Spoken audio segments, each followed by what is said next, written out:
Governors, Vice President, distinguished guests, ladies and gentlemen. My name is Marco Grech, and on behalf of the Governor of the Central Bank of Malta and the Vice President of the European Investment Bank, we welcome you all for today's joint conference organized by the European Investment Bank and the Central Bank of Malta. A warm welcome to our guests here at the Central Bank, as well as those following this conference online. Today's conference will focus on the challenges and opportunities of financing the investment needed to speed up the green, digital and energy transitions, focusing on the issues and prospects that are specific to small states. This conference brings together a lineup of distinguished speakers from various sectors: economists, policymakers, representatives of financial institutions, and the business community. After the opening remarks and the keynote speech, the results for Malta of the 2023 EIB Investment Survey will be presented, followed by a presentation by the Central Bank of Malta on a new survey that has to be being conducted across local non-financial corporations. The survey assesses the awareness surrounding the impact of climate change and the implications that the transition to a carbon-neutral economy will have on local firm activity and investment decisions. This will then be followed by a panel discussion on the challenges and new opportunities surrounding the financing of the green, digital and energy transitions. Before we start, may I kindly remind our guests to take note of a few housekeeping guidelines. The conference will be recorded and made available on the CBM social media channels. There is a dedicated session for questions and answers after the panel discussion. You can opt to put forward your question by raising your hand if you are here in the hall, or by writing in the event chat if you are participating online. Please also state your name and institution before raising any comment or question. We shall also have a coffee break after the session presenting the EIB Investment Survey. Lastly, may I kindly request you to put your mobile phones on silent mode, and if you are joining us online, to mute your microphone and switch off your camera. I would like to draw your attention that you can also scan the QR codes available to have an electronic copy of today's agenda, together with more information about all our speakers. Without further ado, I would like now to invite Governor Scicluna to open this conference.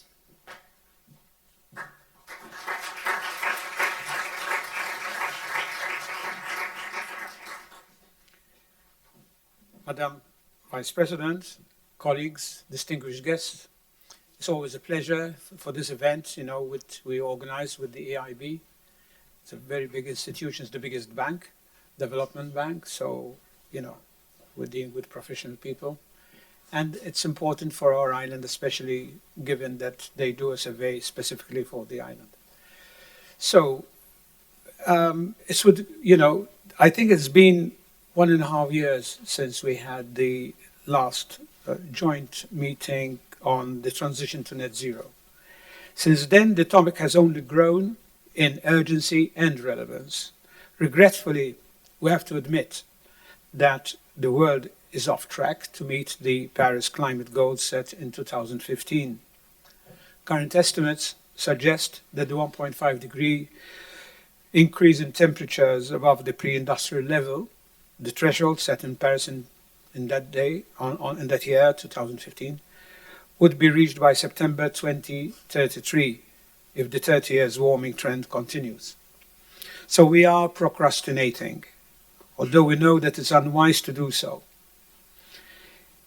It will lead to higher economic costs and higher risks overall if so-called tipping points were crossed, and consequence could be wide-ranging. Definitely not in a very positive way. It's therefore with a distinct sense of urgency that the bank, together with the EIB, holds this event to discuss the steps that small states like ours must be taking in the areas of digital, green and energy in the coming years. Indeed, I wish to underline that this part has to be taken. It is how we are getting there that is open for debate. There are many ways towards sustainability, of course. We need to take the most suitable ones. For example, take the best way of financing the transition. How do we ensure that other priority areas, such as the price and financial stability or public finance sustainability, are consistent with investments on green energy and digital? How do we safeguard social cohesion, given the scale of the transition? Just watching, I think it was last evening or the evening before on the Italian television, they're talking about Case Green and whether it's Stangata or not. Everybody talks in principles, but when you come in practice, it hurts. And it's not an easy way forward. While there are pros and cons to policy implementation in small jurisdictions, it's undeniable that the landscape differs significantly from that of larger states. It's therefore crucial that the expertise of institutions like the EIB is combined with local knowledge to properly account for the specificities of the small jurisdictions while drawing them from the wealth of experience obtained by the EIB. If we can leverage each other's know-how to the fullest, a country like Malta could be propelled towards a relatively fast transition in all the three areas. The nimble adaptability of small states also positions them as ideal contexts for policymakers to explore novel solutions, instruments, and approaches. In this light, smaller states emerge as critical players in addressing the global challenges. In essence, establishing a framework for cooperation with small states proves advantageous for all involved parties. Horizontal knowledge sharing among small jurisdictions is also paramount. Although local contexts vary, thanks to the similar scale, the experience gained in one jurisdiction can serve as a guiding beacon in another. Setting the stage right is therefore crucial, and events like this are where the stage is set. To note, Malta does not start from scratch. Our country has already begun moving in the right direction, and significant progress has been achieved. Studies have seen Malta rank second in the latest environmental transition rankings and sixth in the latest Digital Economy and Society Index published by the European Commission. Currently, more than 2/3 of the Recovery Resilience Plan grants are directed to measures in support of climate objectives, whereas more than 1/4 is targeted to the digital transition. Nonetheless, the targets we're aiming for are indeed ambitious and challenging. A small island state experiencing notable population and economic growth like ours needs to build up resilience to energy shocks by increasing its local production of renewable energy and by further developing its connection to the European power grid. Similarly, a service-based economy like ours needs to be at the forefront of the digital transformation to boost its competitiveness and to develop the human capital necessary to fill the skill gap that we are currently observing. Let me conclude. The potential of small states in contributing to global challenges is large thanks to their faster transformative potential. Cooperation with international institutions and other countries is, however, essential to yield results that can be replicated elsewhere at scale. I hope that today's conference would serve as another small step in understanding our way forward. Thank you.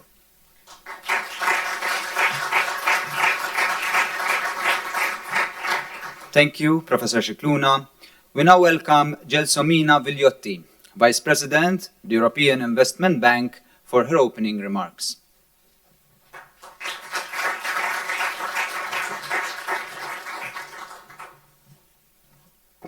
Good afternoon, and dear Governor, dear authorities, dear guests all. It's a great pleasure to be among you today at this joint event organized by the Central Bank of Malta and the EIB to discuss the EIB investment towards the green, digital, and energy transition in small states. Since the pandemic, this is the second event that we are organizing together, again here in Malta and online. We are glad to see that with each edition, this event attracts more attention, becoming a well-established reference point for discussion on investment in Malta. Recent economic shocks have affected us all. The pandemic, Russia's invasion of Ukraine, and the energy price shock have all put Europe's economy under strain. Rising inflation was followed by a sharp tightening cycle by the ECB that is unique in its history. We also see, however, that both European and national institutions have risen to the challenge posed by these shocks and have proven their effectiveness. After the pandemic, we saw a strong recovery, high employment levels, and solvent firms once more producing profits.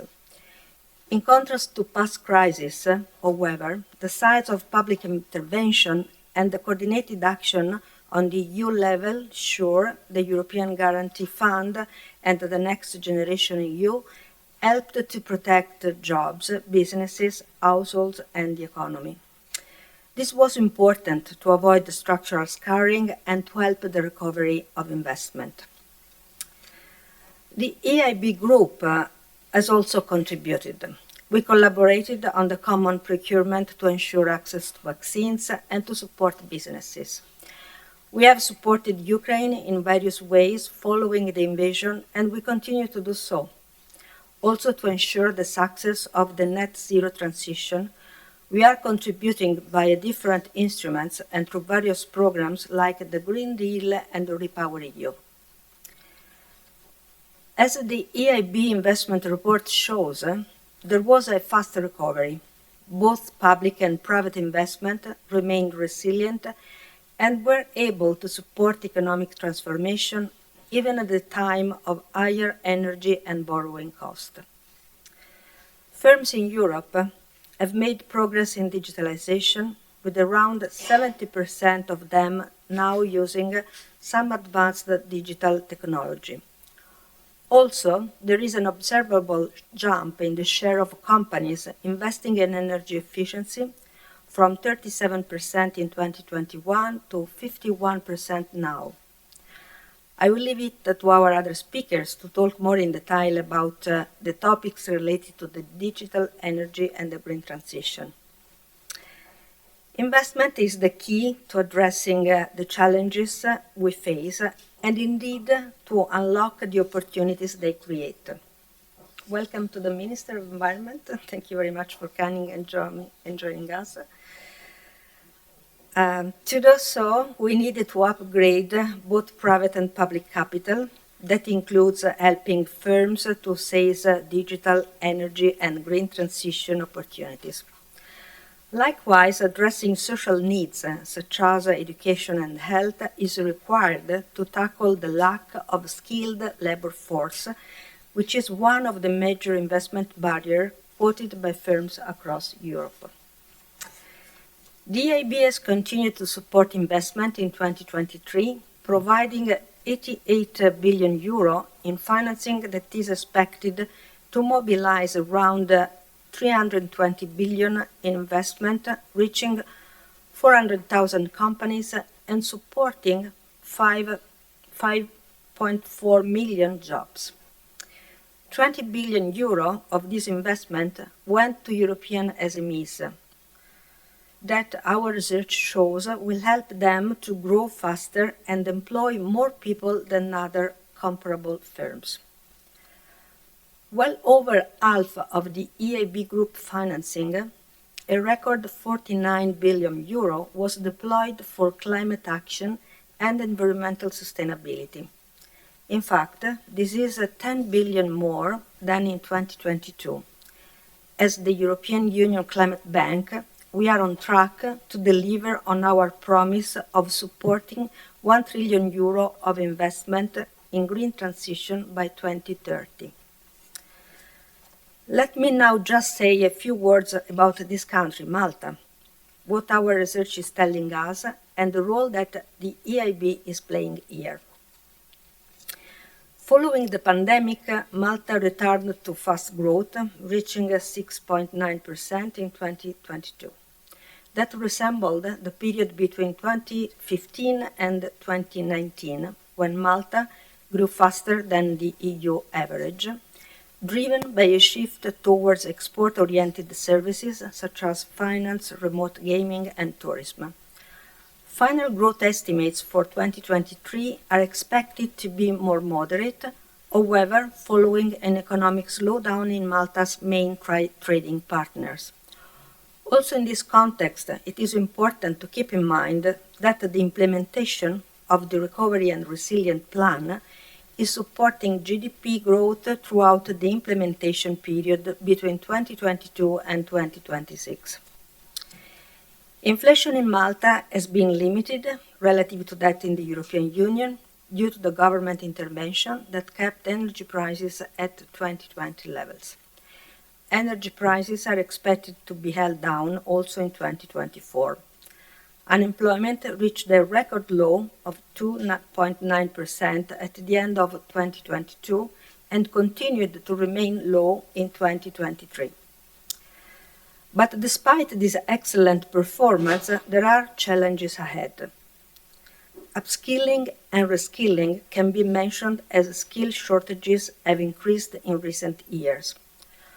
Workers with skills in information and communication technology are in short supply, while the gap between the employment rates of men and women in Malta is still large compared to the EU average, especially between the ages of 55 to 64. The increased public expenditure to tackle high energy prices is the main reason for a high fiscal deficit in recent years. While this deficit is expected to gradually decrease in the coming year, it's a challenge for Malta to decrease its dependency on energy imports to become both more competitive and environmentally sustainable. There is a potential for offshore renewable energy generation as well as energy efficiency improvements.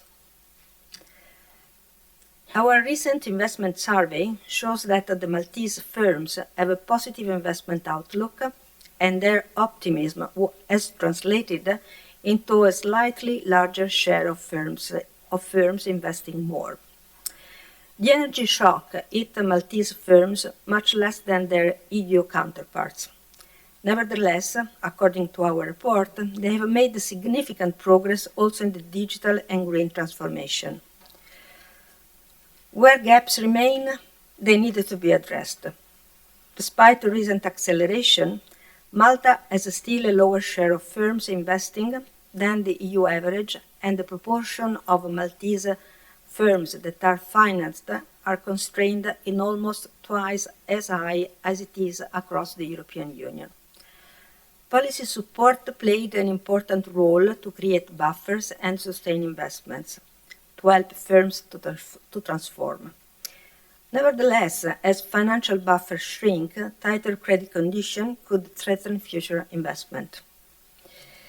The EIB Group is committed to continued support to Malta.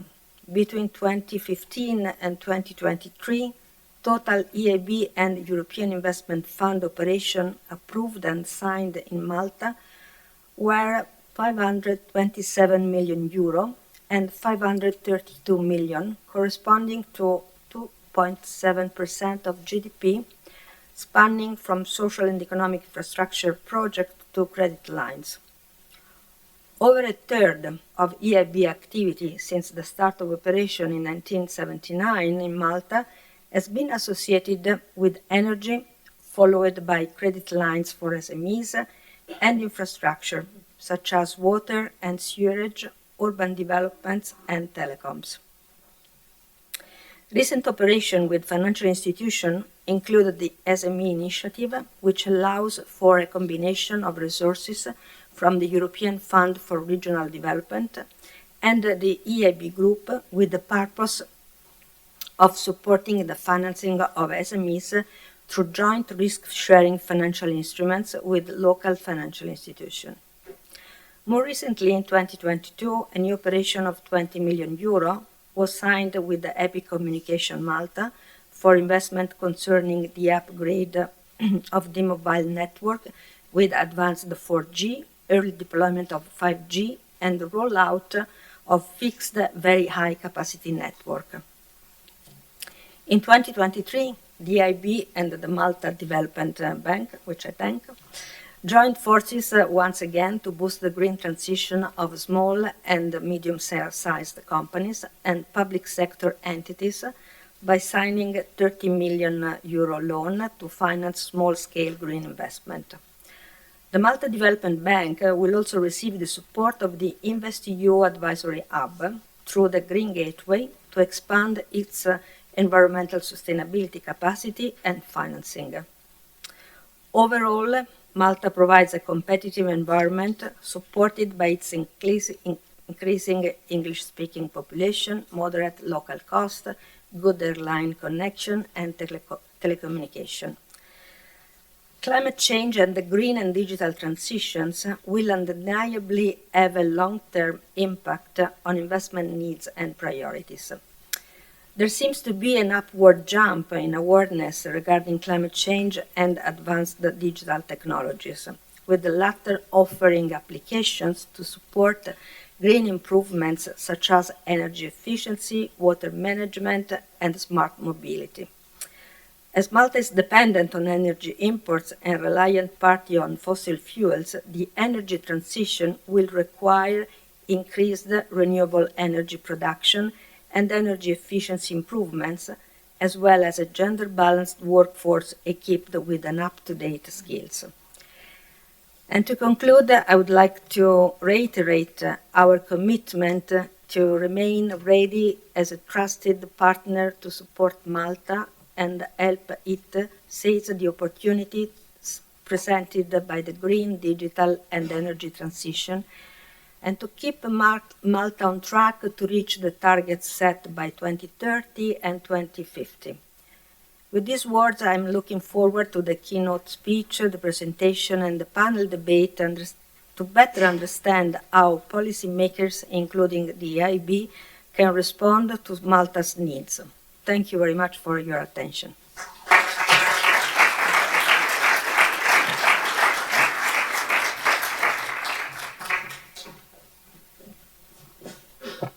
Thank you, Vice President Vigliotti.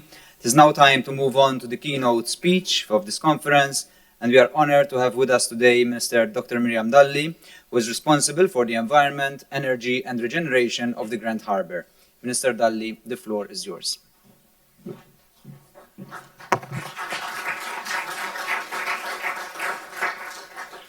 Thanks a lot, everyone. It's good to be here with you once again. Good afternoon, first of all.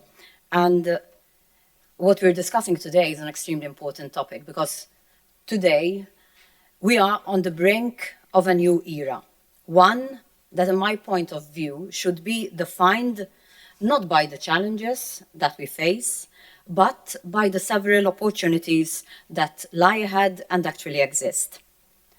The triple transition, because what we're discussing today is a triple transition, the green, digital, and energy transformations. These are not simply a set of objectives. I believe it is the very blueprint of our future, guiding us towards a world that thrives on sustainability, on innovation, and also on resilience.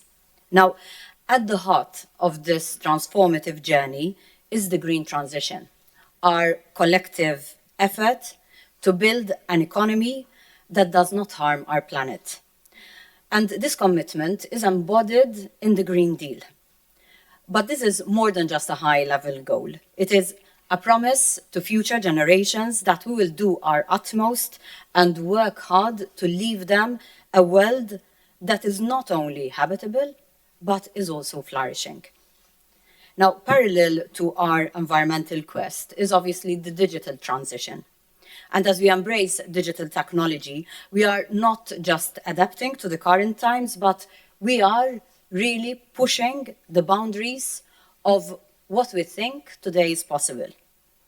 And I believe that this digital leap is our ticket to unprecedented levels of productivity and also of innovation. It is also our opportunity to create a world where every citizen is empowered through technology so that no one is left behind.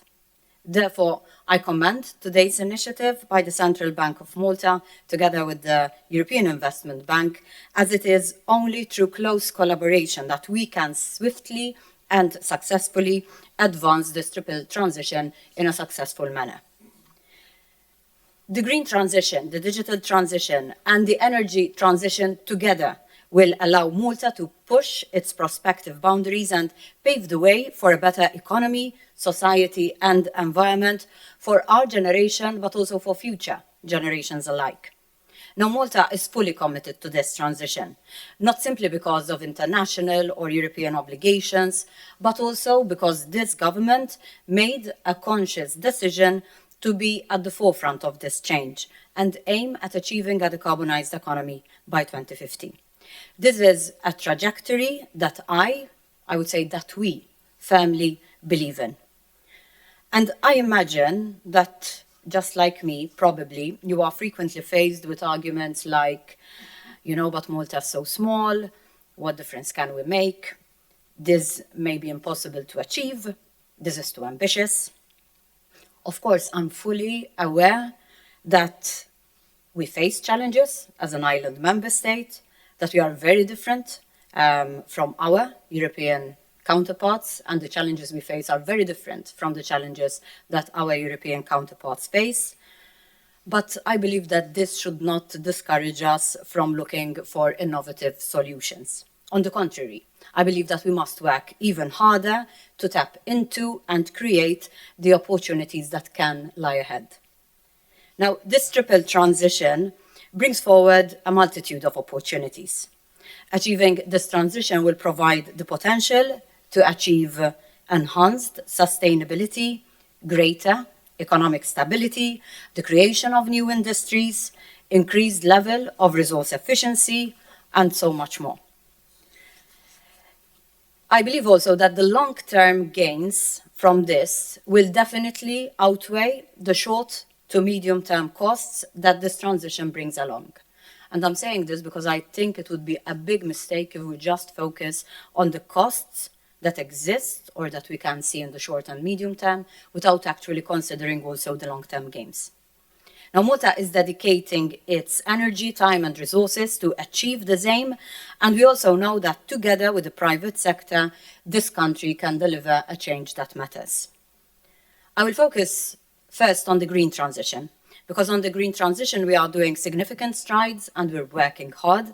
We have increased fiscal incentives for the installation of photovoltaic panels, for the purchase of electric vehicles. We have made the feed-in tariffs scheme more worthwhile for investors and households.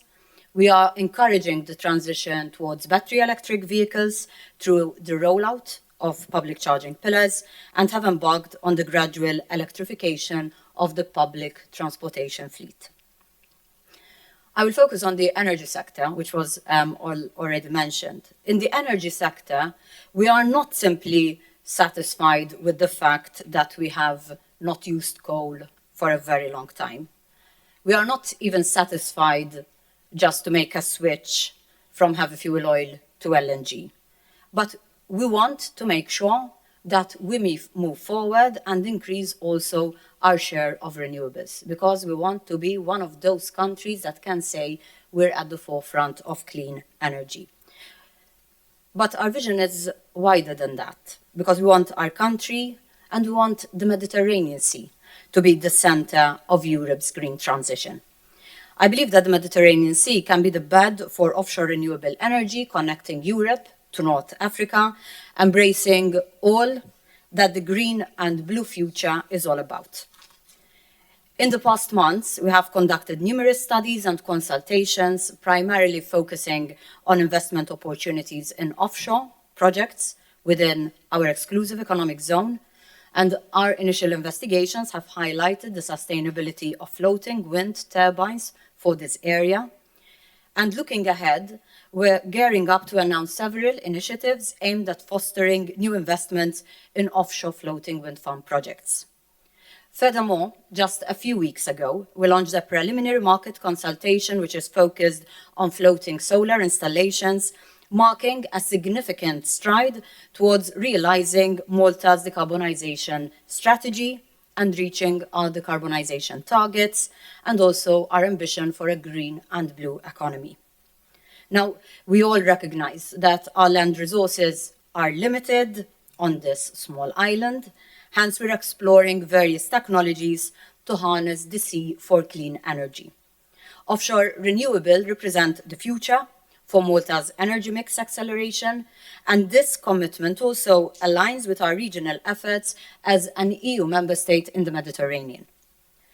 Last year, during the Energy Ministers' meeting of the Med9 countries, which was held for the first time in Malta, Malta spearheaded a proposal to make the Mediterranean a green energy hub that can push forward the EU's drive for a decarbonized, energy-independent Europe. This proposal was unanimously approved by all Med9 countries, and Malta is committed to continue pursuing this vision as it continues to encourage further discussion, technical meetings, and also bilateral agreements with the Med9 member states. But we are looking at going even beyond that, and we are looking at reaching out to other Mediterranean countries that are not necessarily part of the Med9 countries. If I had to focus on waste management, we are tackling waste management ambitiously, from the ambition of introducing gate fees, which is not an easy decision, mandatory waste separation, and also a deposit refund scheme on beverage containers, to what I would like to call the revolution that is underway to reduce waste from landfills and turn waste into a resource. Now, through WasteServe, we are working on the delivery of the waste-to-energy plant to help the country move away from the primitive management of waste through landfills and secure Malta's transition to a fully circular economy. We are taking the fight against climate change as well head-on. In Parliament, at the moment, we are paving the way to establish a new climate action authority, and this new climate action authority will guide and galvanize the implementation of our country's climate adaptation and also mitigation plans, bringing all stakeholders together to contribute to this shared mission. Focusing on the digital transition, we have invested heavily in the digitalization of our public administration and our companies, particularly our SMEs, which represent a major chunk of Malta's business landscape. And it is really encouraging to see that Malta's efforts are being recognized. Malta ranks second in the European Commission's latest environmental transition ranking and sixth in its last digital economy and society index. But we will not sit on our laurels, we want to work harder. So we are determined to continue our efforts on this front to help our country to move closer to its targets in this triple transition, so for energy, for the green, and also for the digital sectors. And I firmly believe in the power of collaboration. I'm sure that the way we have worked together so far is just the beginning of further collaboration, also with the private investment community, to advance the green transition, the energy transition, and the digital transition. And I believe that together, we can truly make the green economy a success for our country. So thanks once again for this invite, and I wish you a fruitful discussion.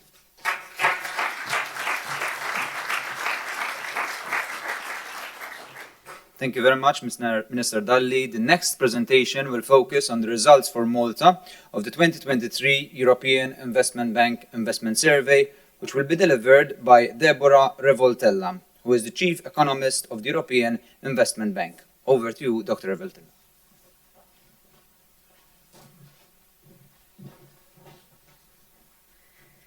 Thank you very much. It's really an honor and an opportunity to be back at the Central Bank of Malta for presenting the result of our flagship report, the EIB investment report, and also to discuss the result of our specific survey on Maltese firm. And thank you very much, Governor, again for the hospitality, Minister and Vice President. It's really a pleasure.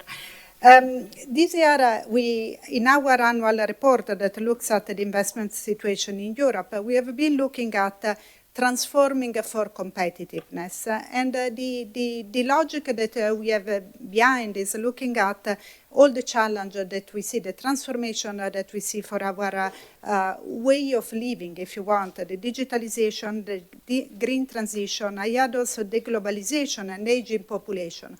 All of this requires our economy to transform, and transformation requires investment. Now, the good news that we see in our report is actually that this time around, compared to past crisis, investment was actually part of the solution following the pandemic and following the energy shock. So we have seen some good dynamics in terms of investment. But we needed in the future, the economy has to continue to transform.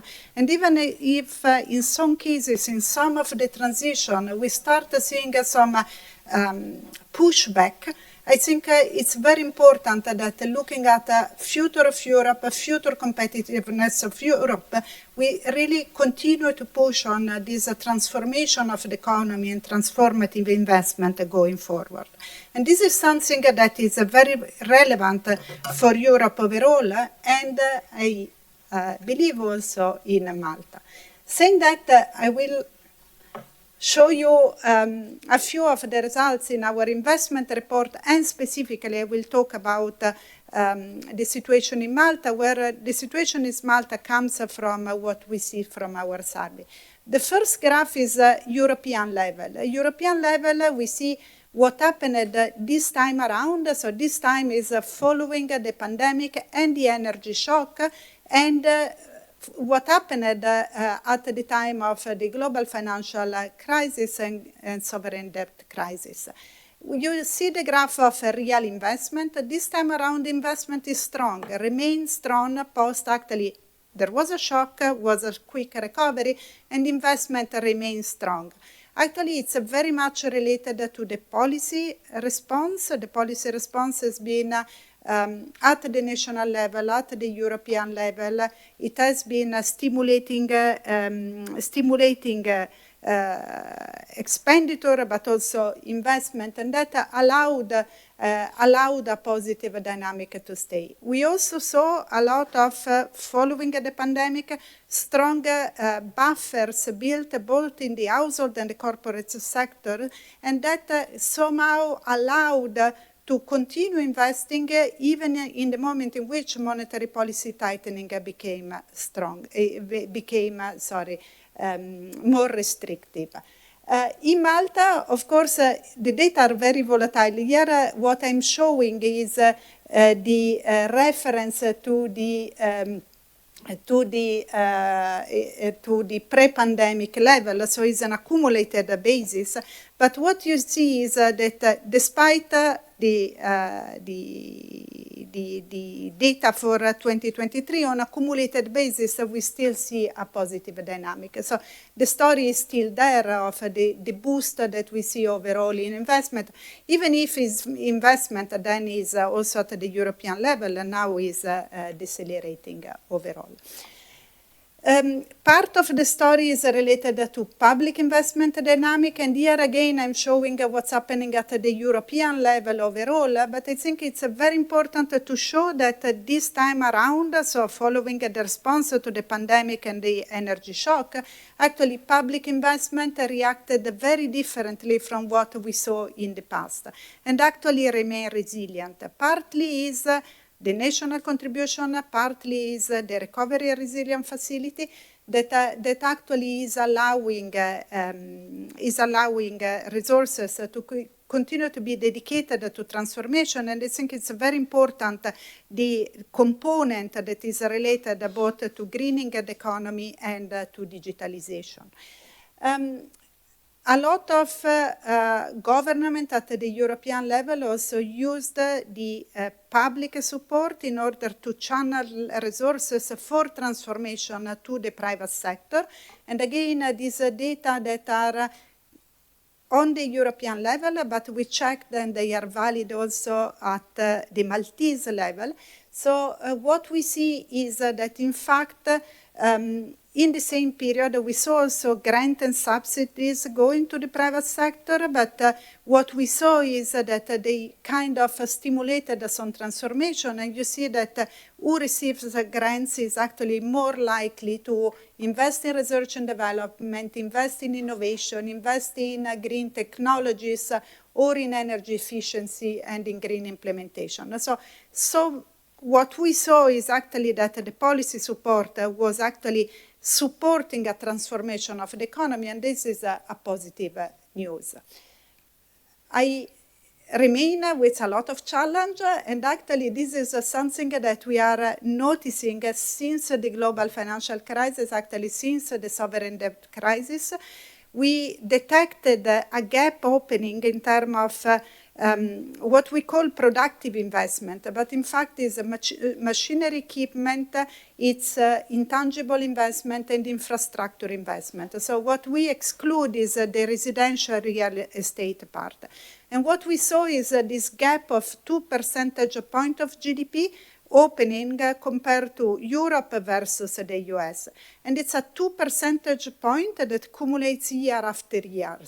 So we think this is a sign of lack of investment, actually productive investment, and that's something that really calls for more effort in this direction going forward.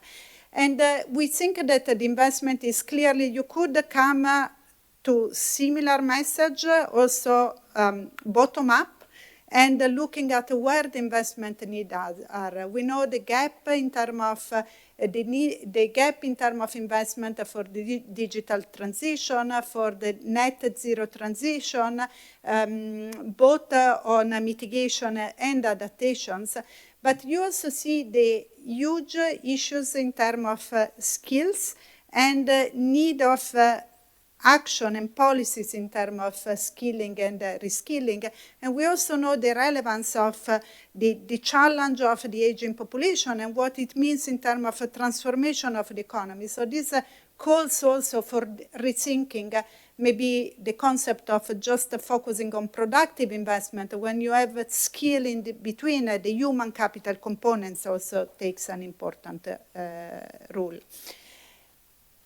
Now I will just go through a few of the results, looking at where are the challenges and what we have seen in terms of filling the gaps in the last years. And I will touch different elements, the digitalization part, the energy shock, and the net zero transition, the climate transition, and the financing condition, barrier to investment, and bringing all of the skill gaps and bringing all of these into the competitiveness story.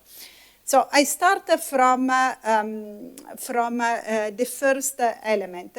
So this is coming from our survey. So if we look specifically at Maltese firms, we see that Maltese firms were quite concerned also compared to European one in terms of disruption of supply chain. Actually 80% were concerned. Uncertainty about energy prices, the firms were much less, and we will see later, much less affected by energy prices shock, but they were very much concerned about uncertainty on energy prices. So it's not the shock in terms of prices, but it's the uncertainty. There is some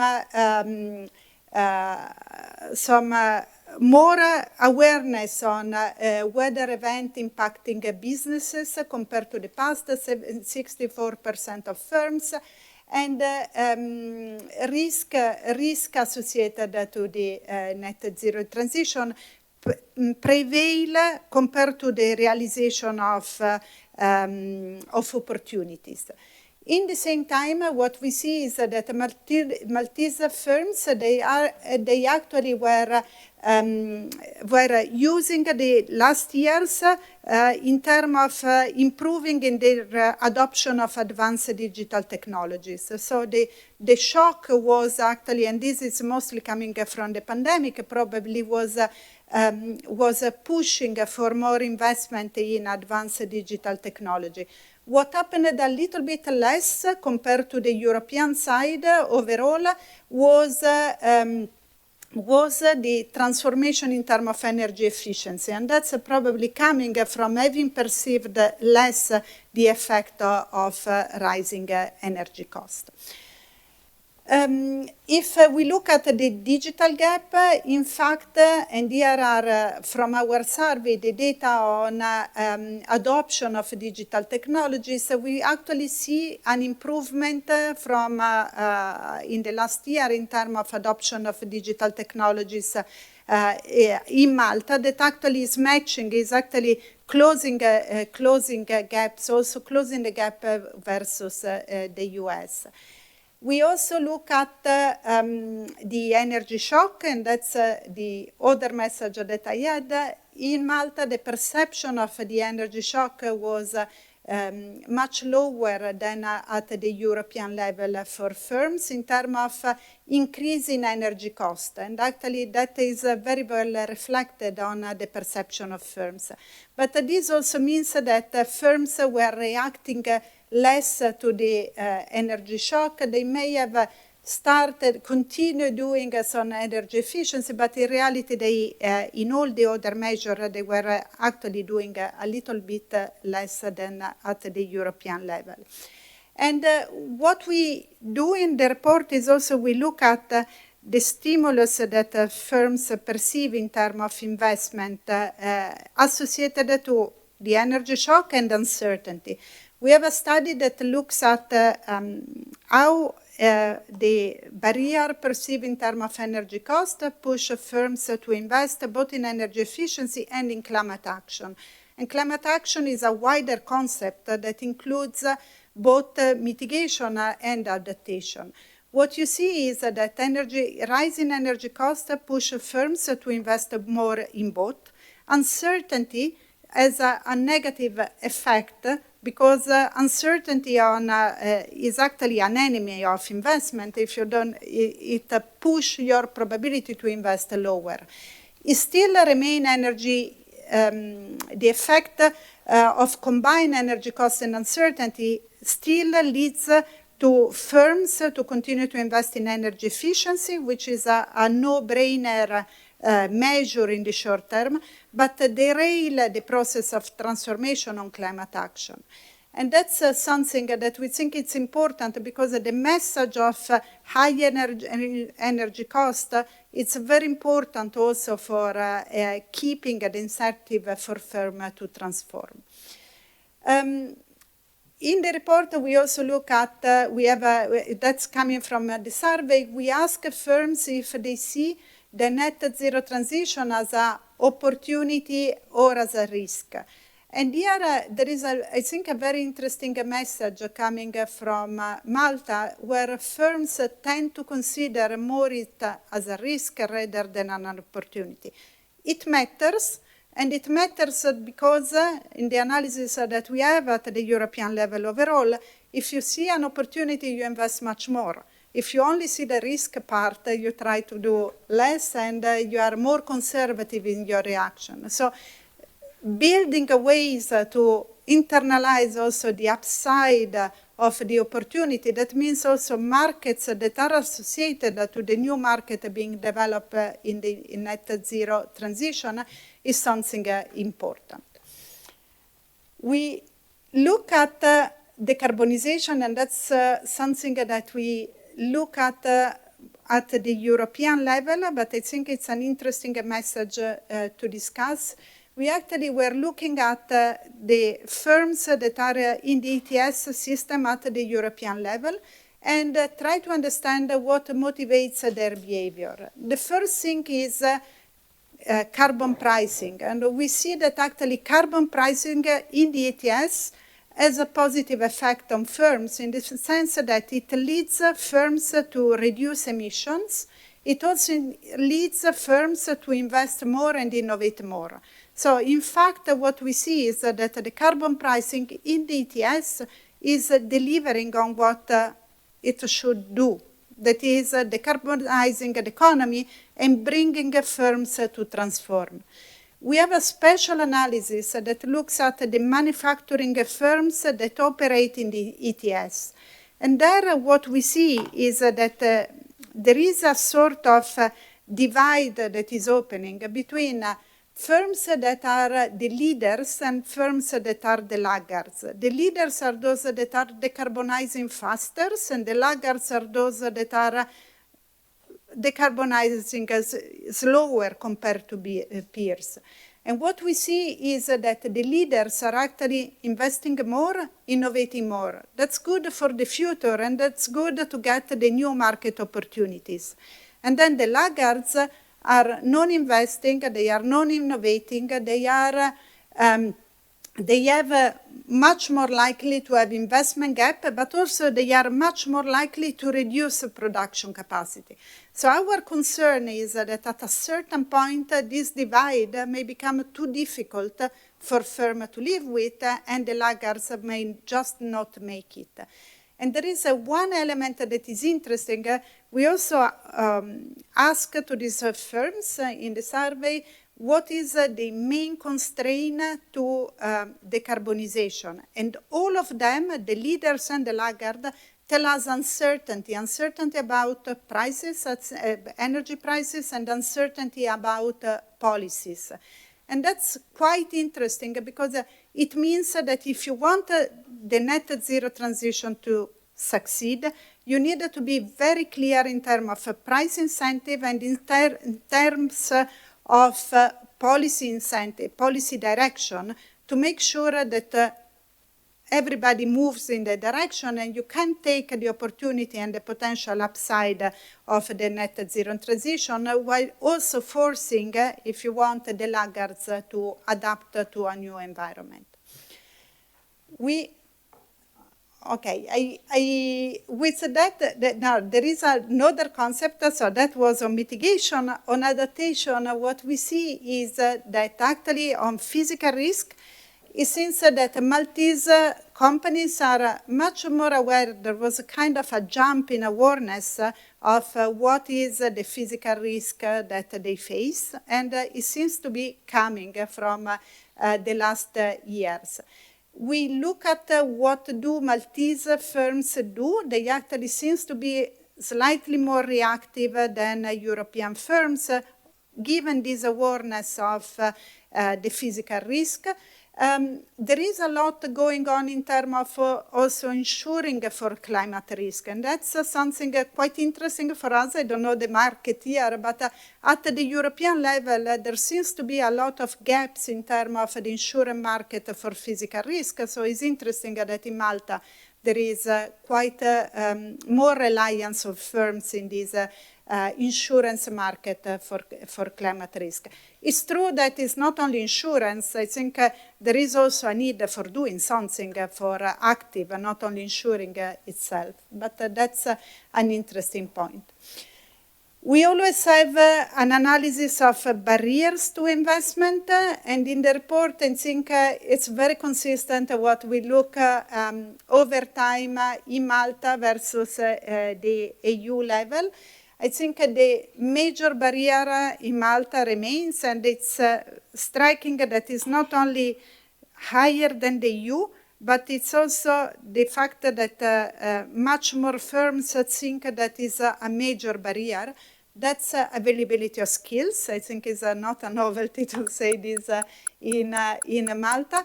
What we find out at the European level is that skills are a barrier for all firms, but are more of a barriers for the best firms. The more productive, the more innovative, those that invest the most. So the lack of skills is kind of constraining the frontier of the best firms, and also in the green transition this happens. So really doing something on the skill side is something important. And we also, with a lot of talking about how to support investment, we also tried a difference analysis, and it's a bit theoretical, but we look at what the firms tell us are barriers, and we say, okay, can we quantify what's the positive effect on firms' investment intensity if we slash a barrier. So if we take out one major barrier that a firm perceives. And in fact, also making the life easier to firms, reducing barriers that come from the regulatory point of view, from uncertainty, from availability of skills, actually it has quite a sizable effect on investment. And I think the point is, on the one side, there is the side of the incentive to firms for investment, but on the other side, there is the effect of slashing down a barrier to investment. The last two quick messages. On the one side, it's the financing constraints. I think in Malta we see the positioning of Malta where there is a slightly it's in a situation in which it's in the middle somehow, in which you have less firms that are happy to only rely on internal finance, but still we see that the level in terms of finance constraint is more or less aligned with the European level. And the last point that I wanted to show is something on actually on the skills and labor force side.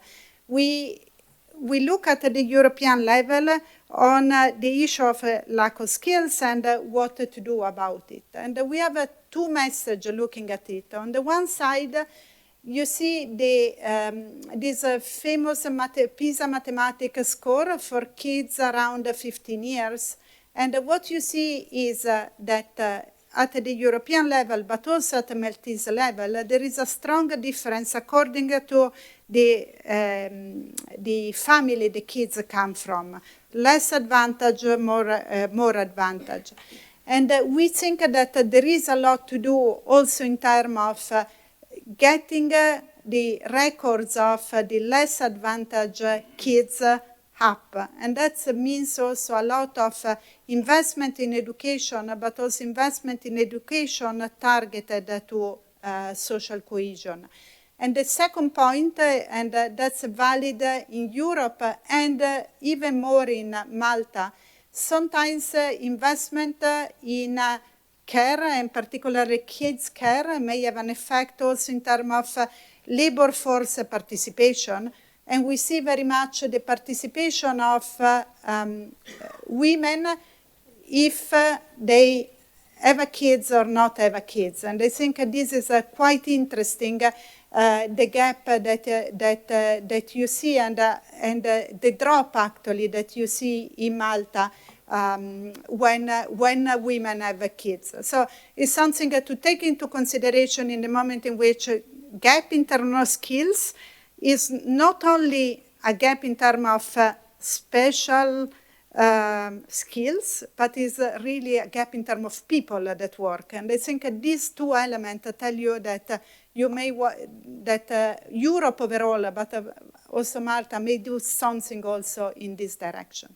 With that, I think a lot of evidence. I hope I didn't flood you with too many aspects, but the key message is the transformation of the economy, given the global context and the global transitions, is really a necessity. This requires investment, and I think the investment is really needed for competitiveness and for a fair economy. And I think that's what we have to look forward in the next year. Thank you very much.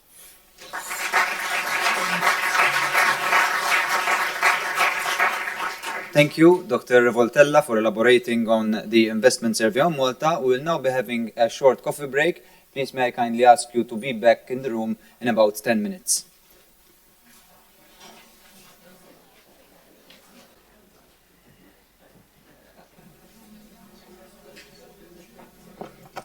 Welcome back, everybody.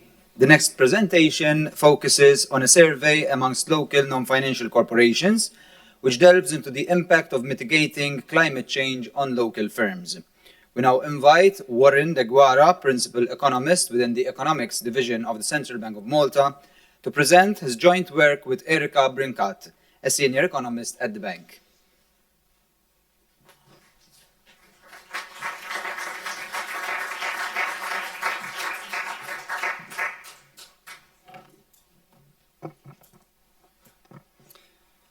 Good afternoon, everyone, and thank you for joining us for this presentation. I'll be presenting some findings from a recent survey we've conducted amongst local firms, which focuses on climate change and how mitigating climate change will impact local firms and their, at least, short-term business plans. So, first of all, I'll give a brief outline of what we'll be discussing over the next few minutes. First of all, motivations, or what motivated this study. Then, given that this study is based on survey data, I'll be giving a brief overview of the sampling methodology we adopted. And then this is followed by some firm characteristics. I will then delve deeper into the main topics covered in this survey, starting with awareness, that is general environmental awareness in Malta, followed by transition risks and physical risks, and then perhaps the most interesting part of the survey, investment and its financing. I will then close off this presentation with some concluding remarks. So, climate change is one of the most pervasive global challenges we are facing. Extreme weather events have been increasing year on year, and therefore this requires immediate action. Action not just by us as consumers, as households, but also, and more importantly, by governments, especially also by firms. When it comes to firms, failure to act in a timely manner may result in increased regulatory costs and potential competitiveness losses. Moreover, the physical risks from climate change have significant repercussions on the effectiveness of monetary policy, especially when it comes to controlling inflation. This is because, at least a priori, any action to mitigate climate change is often associated with heightened inflationary pressures. Over and above that, again, any action in mitigating climate change requires significant investment. So this is why we felt it was the right time to conduct this survey amongst local firms to obtain insights how mitigating climate change impacts their operations and their investments, their plans going forward, especially when it comes to investments. The survey adopts a controlled quota sampling framework, which is a non-probabilistic sampling framework, where respondents are selected according to specific traits or qualities. And in this specific case, we consider firms that are more likely to have the most emissions-intensive activities. So basically, we scale the sector's greenhouse gas emissions to its own gross value added.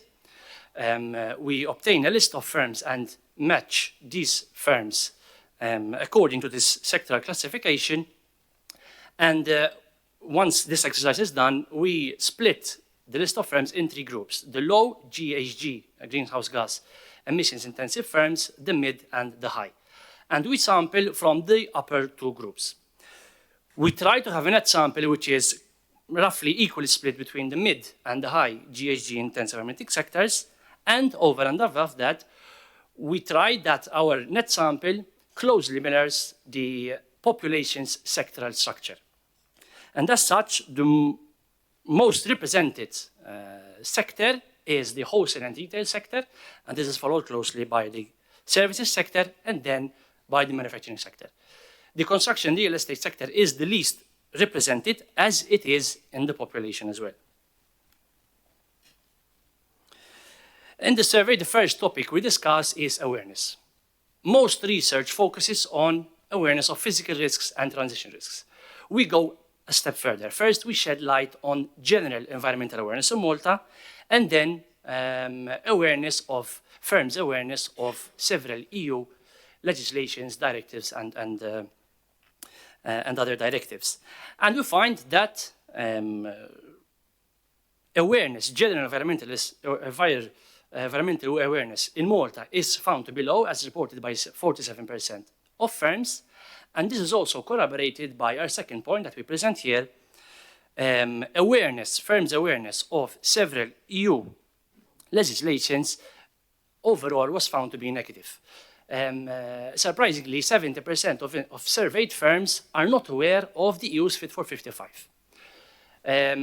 Awareness of other directives and other legislation, such as the European Green Deal or the Emissions Trading Scheme, is a bit higher, but not as high as one would expect. Moreover, the awareness of the implications of these directives on local firms, on the operations of local firms, is also found to be quite mixed. Around 51% of firms around 51% of firms responded that they do not know what the implications of any of these directives is on their business. This leads our discussion to physical and transition risks. As you may know, the impact of climate change emanates from both these two types of risks. Physical risks are basically the direct impact on our population, infrastructure, and production processes, while transition risks are associated with firms' efforts in adapting or mitigating to climate change and in adopting energy efficiency measures. When asked about the expected impact of the transitioning to a low-carbon economy, overall firms seem more aware. As we can see on the slide, around 31% of firms expect a negative impact from the transition to a low-carbon economy, while another 28% expect a positive impact. So this means that the share of firms seeing the transition to carbon neutrality as a risk is slightly higher than those seeing it as an opportunity. And this closely mirrors the findings from the EIB investment survey. When it comes to physical risks, awareness is quite high. Around 50% of firms project high to moderate physical impacts over the next 10 years, and this share of firms increases to 60% when asked for a longer horizon, basically a 20-year period. Despite this high risks, both from physical and transition, firms still see some opportunities. And in fact, 85% of surveyed firms see climate change accelerating the take-up of alternative energy sources. Moreover, 75% also see that climate change will increase the digitalization process. And this is a key takeaway from the survey. This is because firms do not look at digitalization just as a way to improve their operations, but also as a measure to combat climate change and become more green and more more sustainable and energy efficient. Unfortunately, most firms also report increasing costs and supply chain disruptions. When we try to dig deeper into the impact on costs and consequently prices, we find that the absolute majority of firms, over 80%, expect that adapting to climate change, mitigating climate change, will make raw materials more expensive, will make energy inputs more expensive, and make carbon prices a relevant cost component. Consequently, over 90% of firms reported that because of these cost increases, they will most probably have to raise selling prices.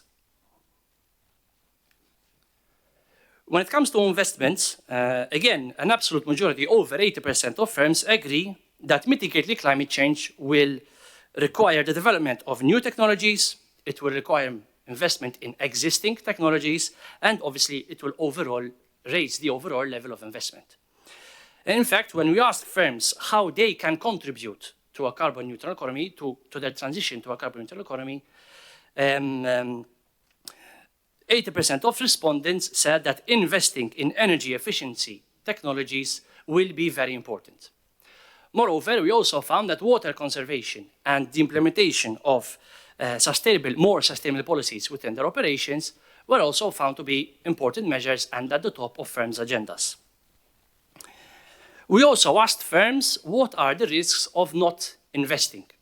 And most replies revolved around increased regulatory costs, competitiveness losses, a decline of the perception of the firm, and high energy prices.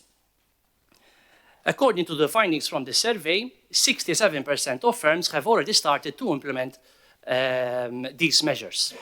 Now, that means that the share of firms who have already implemented such measures is slightly lower than the share of firms who claim that action is required.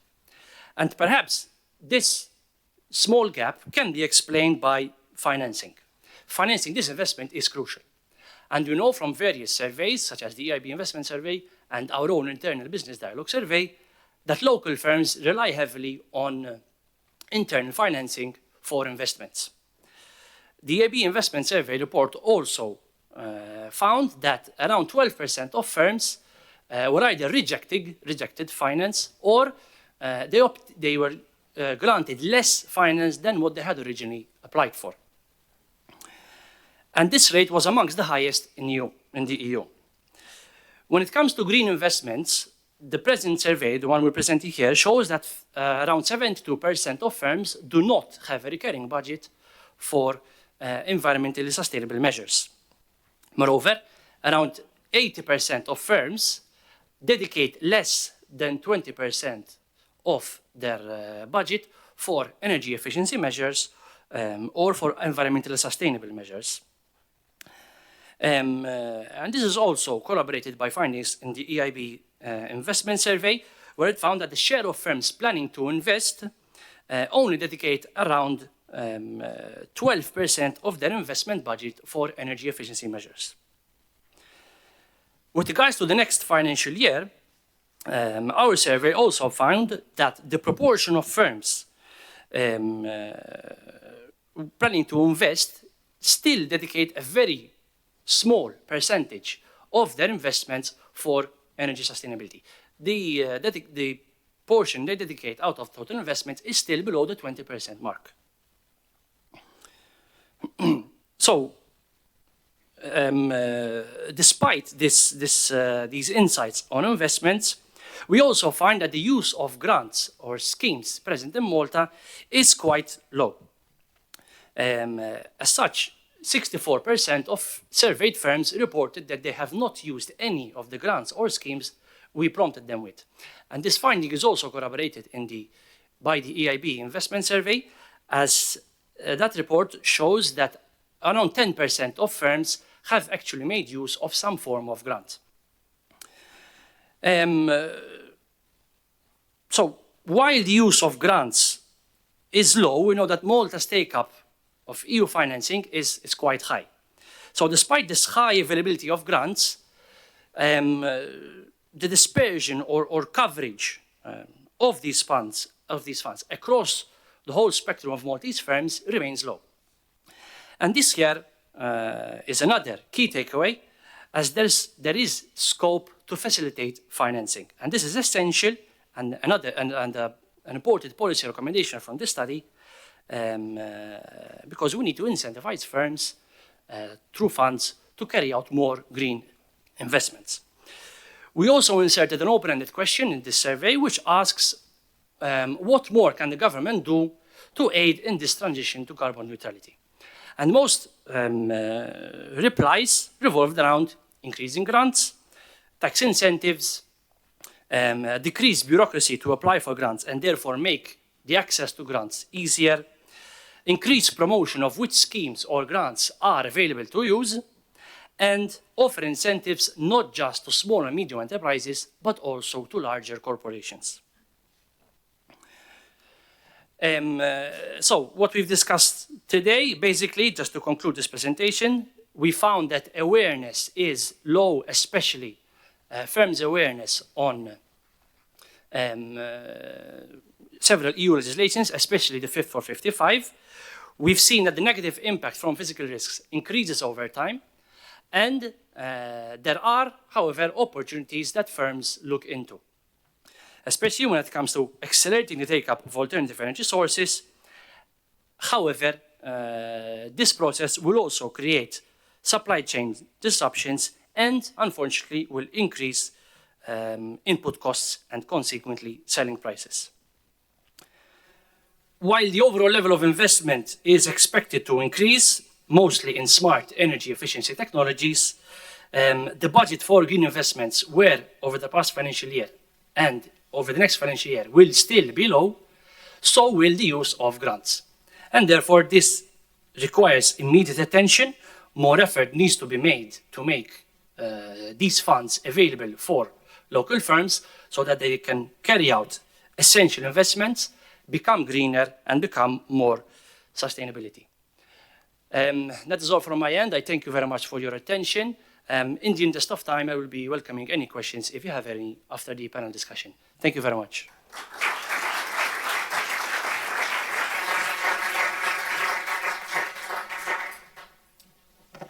Thank you, Warren, for your interesting presentation. Next up is our panel discussion, which will be looking into the opportunities and challenges in financing the triple transition with special focus on the Maltese case.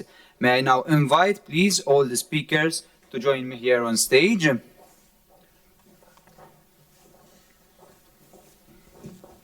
So the panel is moderated by David Schwierep, chairperson of the MCESD. Moreover, we are delighted to welcome with us today Gilles Bado, Director of the Adriatic Sea Department of the European Investment Bank, Carlos Maraval Rodriguez, Country Coordinator for Malta of the Directorate General for Energy of the European Commission, Paul Azzopardi, CEO of the Malta Development Bank, Marcel Cassar, Chairperson of the Malta Bankers Association and CEO of APS, and Martes Portelli, the CEO of the Malta Chamber of Commerce, Enterprise and Industry. Thank you very much. Good afternoon, and thank you for giving me the opportunity to moderate this session. A distinguished panel of speakers with me this afternoon. Distinguished not only because they're really good at what they do, but also because we have a good cross-section of the conversation we want to have, from whatever is happening in the EU Commission to the EIB, down to banks, the Malta Development Bank, commercial banks in Malta, down to business. So I hope that these few minutes this afternoon will enable us to understand where we sit in respect of these three transitions in Malta. Gilles, maybe I best start with you. Let's hover a little bit at the very top, if I may. And then probably I'll wave through the down to business and end up with Martes at the very end. So we've seen these presentations. European Investment Bank is a very important action point to be able not only to choose and direct and prioritize how finance will flow throughout the European Union, but also to motivate a transition because it needs to link up with what's happening across the whole continent.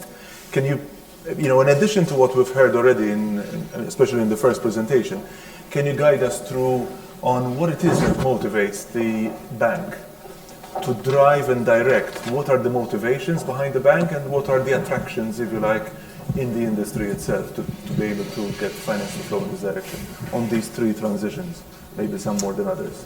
Okay, thank you very much for the question. The motivation of the EIB, let's say that, I think that the motivation, we see it every day with climate change. I think the EIB has decided to be at the front run and of the global fight against climate change. And this is the deep motivation of the EIB. In 2021, we have decided to brand ourselves as a climate bank. And we have taken three main measures. That is, a global view on what we should do for climate.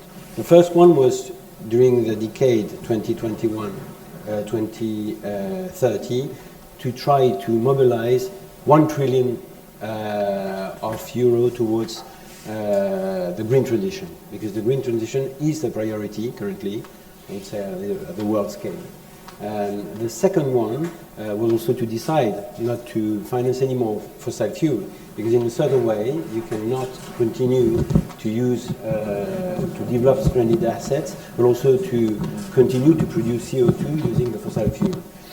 And on this, I think we took a very bold decision in 2021, which was a bit considered weird by the markets. But now we see that, in fact, it was the right thing to do, and I think now we are followed by other players. If you think, in 2021 we decided to have all our investments in line with the Paris Agreement, and also to have a view to, in 2025, being able to do at least 50% of our investment in favor of climate change. And in fact, we anticipated this target because we managed to achieve this goal last year in 2023. So I think that this is, if you want, the priority of the EIB, and the motivation is clear. I mean, we are in a changing world that is affected by climate change. We will have consequences on the economy, but also on the way people are living. And we want to be, to convey, if you want, an investment strategy that is in line with these changes.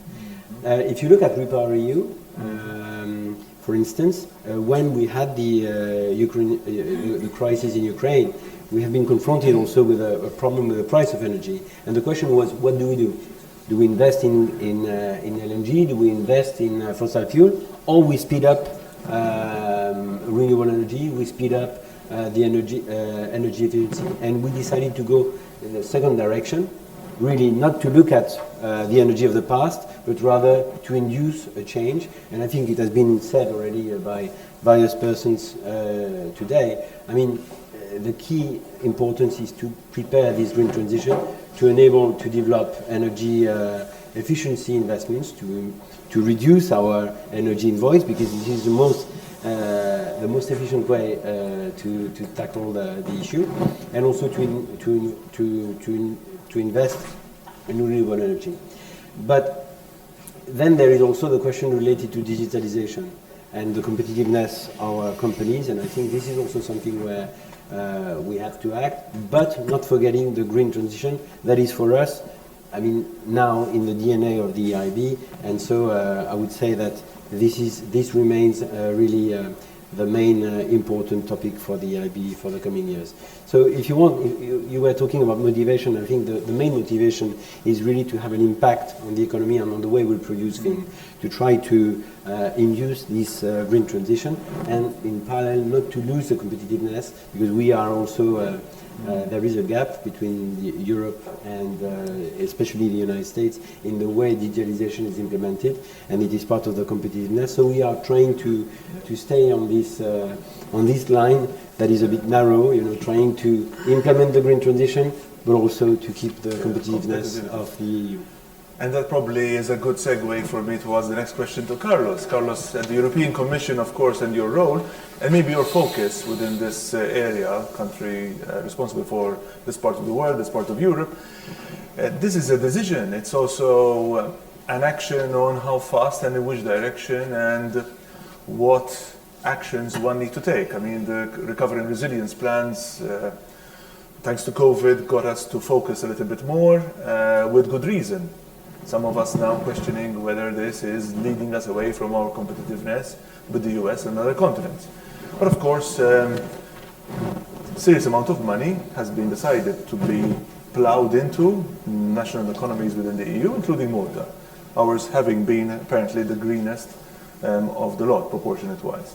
So can you take us a little bit through that decision-making process?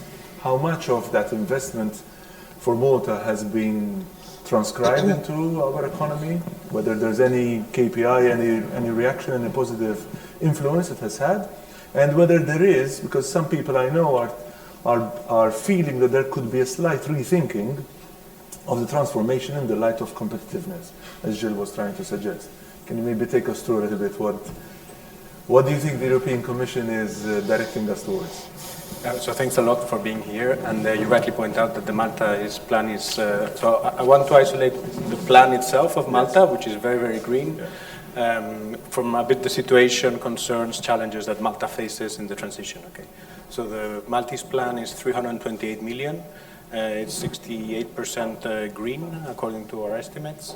And I'd say that it has very important developments on energy efficiency measures. So there's this building and construction authority, there's this reform to accelerate the permitting, there's money for skills. I understand there's going to be renovation of some schools which are emblematic, Mount Carmel Hospital. So then this is fully in line with our energy. Our first principle is the best energy is the one that you don't use, right? Good that the sector is not so much here, but because it's the one that you don't have to think about. So in those terms, the plan of Malta succeeds. Okay. At the same time, I think it's important to know that the plan ends in 2026, and also given the amount, is very green. But I also follow the Spanish plan. I'm an horizontal coordinator. The Spanish plan has 163 billion euros in it, 45 billion just in energy. Obviously, when it has 42%, it's not equal because one single investment of Spain is bigger than the whole plan of Malta. Okay, so one has to put things into consideration. So coming a bit more to what we consider as relevant, which are the 2030 targets, there's a concern for the EU as a whole, the member states, and Malta also. Probably you already know in the survey that our colleagues from the Central Bank was mentioning, firms apparently are less aware of Fit for 55. This is not so surprising for us because we see Fit for 55 a bit as being the extra tweak to push firms further, no, compared to the Green Deal, etc. Overall, member states are supposed to achieve 42.5% of renewable energy in 2030 for energy as a whole. Member states, I believe there's 23 of them which have submitted already the NSCPs. We've done the analysis. On average, they reach 39%. So member states as a whole are behind where we want to arrive at, and Malta in particular has objective from the government of 28%. So the plan is very good. The plan has 68%. But we're starting from a position where Malta has to do big strides. Yeah. And it's encouraging to hear the minister this morning to say that's the way forward, right? In energy efficiency, it's true that Malta is carrying much forward. And it's true that in the coming months we're going to, so Malta, if I'm correct, I think more than you were asking about the money on the ground, more than 50% has already been dispersed, if I'm correct. We have the second payment request which is being processed. I think by the time, once that second payment is processed, then we will have covered more than 50% of that 320 billion. And the big things that are coming in the coming years is basically renovation of public buildings and private building and private sector. Okay, but one point that you were mentioning in our previous discussions was the point of Malta as a small member state in this context. Okay, and I think there what we have is this situation where you've had this shield which has protected you, which is the fact that you've had this LNG contract price which has been fixed in time.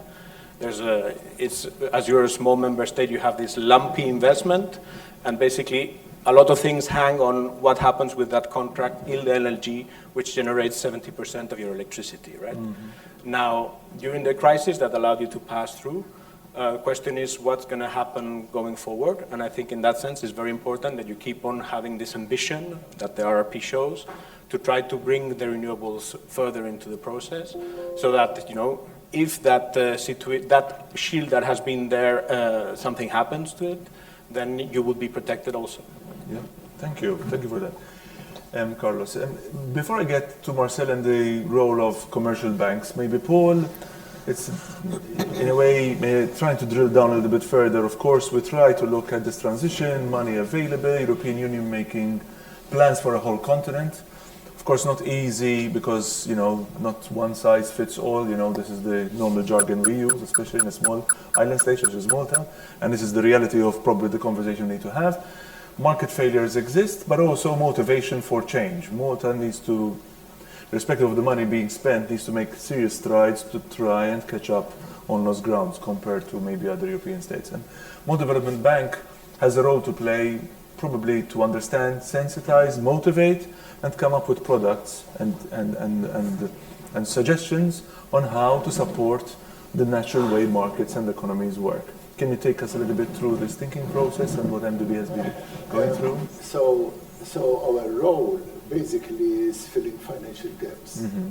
So in order to fill financial gaps, you have to be adapted because financial gaps are always changing. Mm-hmm. So sometimes it's one thing, sometimes it's another. Certain gaps we identify. So for example, one very obvious gap was human resources training for students. One of the first schemes which we did was the further studies made affordable. Mm-hmm. We had the first scheme, and then we had we have another scheme.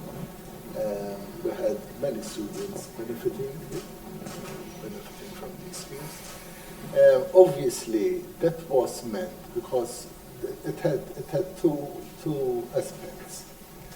The first aspect was that you shouldn't depend on family resources in order to be able to study further, Right. you know, or study at all, like HMS, masters, PhD, whatever, whether remote or remote. Although basically education more is free and you actually get allowances, but if you want to study abroad, it was very difficult for a long time to get a scholarship. Right. So that was one aspect, that we believe that it should be more egalitarian, not depending on family resources. The second is something which we're seeing right now. There was a phase in our economic development where we needed more foreign labor. So far, the problems when you have an influx of foreign population coming in have been relatively minor, manageable. Okay, more crowded than we used to be, but manageable. We didn't have major problems. But we realized that if we continued along that path, increasing the number of people living on a small island, you're going to have a lot of problems, social problems, religious problems. You're going to have the infrastructure have to double or whatever it is. So if you're not going to get that way, economic output comes from two ways. Either by increasing the number of people or by increasing the productivity of those people. So in order to increase productivity of people, you have to have them educated. And that was one of the reasons why we did the further studies reform. Because we feel that we have to upskill, and we have to, now that we're doing very well with the influx which we had of people, we're doing very well. I think it's about time that we change direction a little bit, reduce the quantity coming in, and concentrate on increasing productivity. And also, for example, hotels, tourism, we shouldn't be catering for the lowest class of tourism business. But of course, in order to get high-class tourists, for example, you need, the environment has to be right. And if you have hundreds of people employed to clean the streets and nobody's supervising them, then you're losing money for nothing. So you have to have in that direction. So it has to go up in quality across the board. If you're going to get highly skilled IT people who are earning 500,000, 1 million a year, 2 million, 3 million, the environment has to be appropriate. So that was one thing. Another thing which we do, so in energy transition we're involved a lot. We're talking with the Managing Authority about EIB. EIB was the first one, highly successful scheme, and now we're doing the second one. It finances the highest focus is on energy efficiency. We became an implementing partner of the alternative fuel program, EFIF, and that one we're financing the purchase of charging stations for the new electric buses, which motor public transport is going to start using. We're also in discussions with the Malta enterprise so that we have a scheme for charging stations for private fleets. We're also in discussions also with the European Investment Bank, who are very supportive of the MDB about offshore, partly with them financing offshore wind farms and offshore solar panels, near-shore solar panels. Also, as Vice President said, we're dealing with we have a 30 million loan, climate which we hope to use, because now we have a sustainability guarantee from the European Investment Fund. And so therefore we can combine it and start using it. We had a problem with using EU funds, with EIB funds so far because of the rates of interest which banks are charging, which is still low. So although the European Investment Bank lends to us at very good rates compared to Euribor, but Euribor is higher than the banks in Malta are lending because they have more deposit demand than loan demand. So therefore we have that problem, but we are trying to find ways around it by mixing up a little bit the funding so that we start using it. And we also have another 60 million loan. So we're doing a lot of these things, and we're always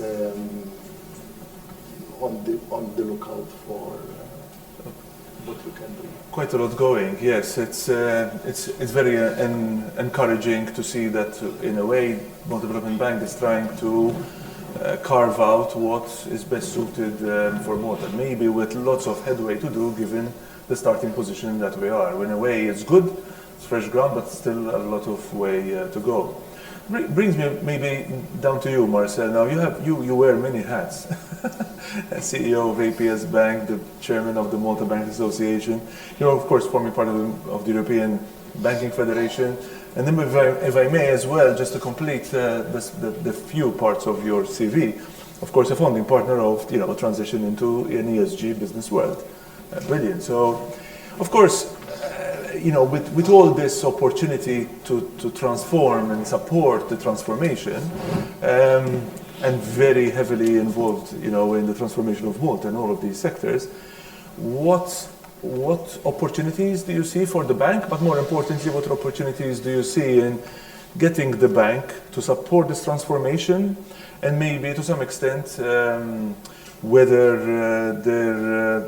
you think banks are adequately resourced and are able to finance this transformation on their own? Whether you think there needs to be the collaboration of more than just banks? I think the opportunities are something which banks slowly, maybe not yet, but slowly, will come to realize that they are increasingly part of their core business offering, core business model. Probably until then, I think you asked about what the challenges are, because the ambitions are huge. And I think the banks at a local level, but also at a European level, are trying to cope more with the scale and size of these challenges. You asked whether the banks are well equipped, well resourced to fulfill and to finance these ambitions. And I think the answer is never enough, because the agenda is huge. We're talking not only in terms of investment of at least €1 trillion over the coming years, but more importantly, it's the plethora of disclosure requirements and reporting that arise from various regulations, whether they are industry-specific ones or ESG related or coming from different types of authorities. So I think we're also going to be seeing a new era of bank supervision and regulation that is, let's say, ESG related and environment related, that will take the banking sector, will guide the banking sector, will protect consumers, because after all, regulation and supervision are there to protect consumers in this era of a more sustainable economy. What I think that this suggests, and this is typically overlooked, is that whether at a bank-specific level or at a national or European level, is going to be the need for good data, always. Data is required for the tagging, for the taxonomy, for the labeling, but trying to measure the depth and the quantity and the breadth of this data and what's going to cost to collate it and to organize it and to report it and to clean it is, I think, difficult to measure, at least at this point in time. Obviously, I see this as a wave that needs to be embraced, but also met with robustness by the banking sector.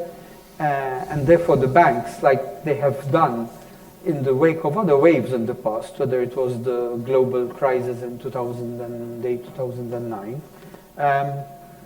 they will need to build their own resilience, a risk framework, and also capital allocation processes that cater for the green transition, develop even stress testing and scenario analysis in their business modeling, again, that cater for the green transition, even the type of talent. You asked about resources, even the type of talent needs to be future-proofed for the green transition.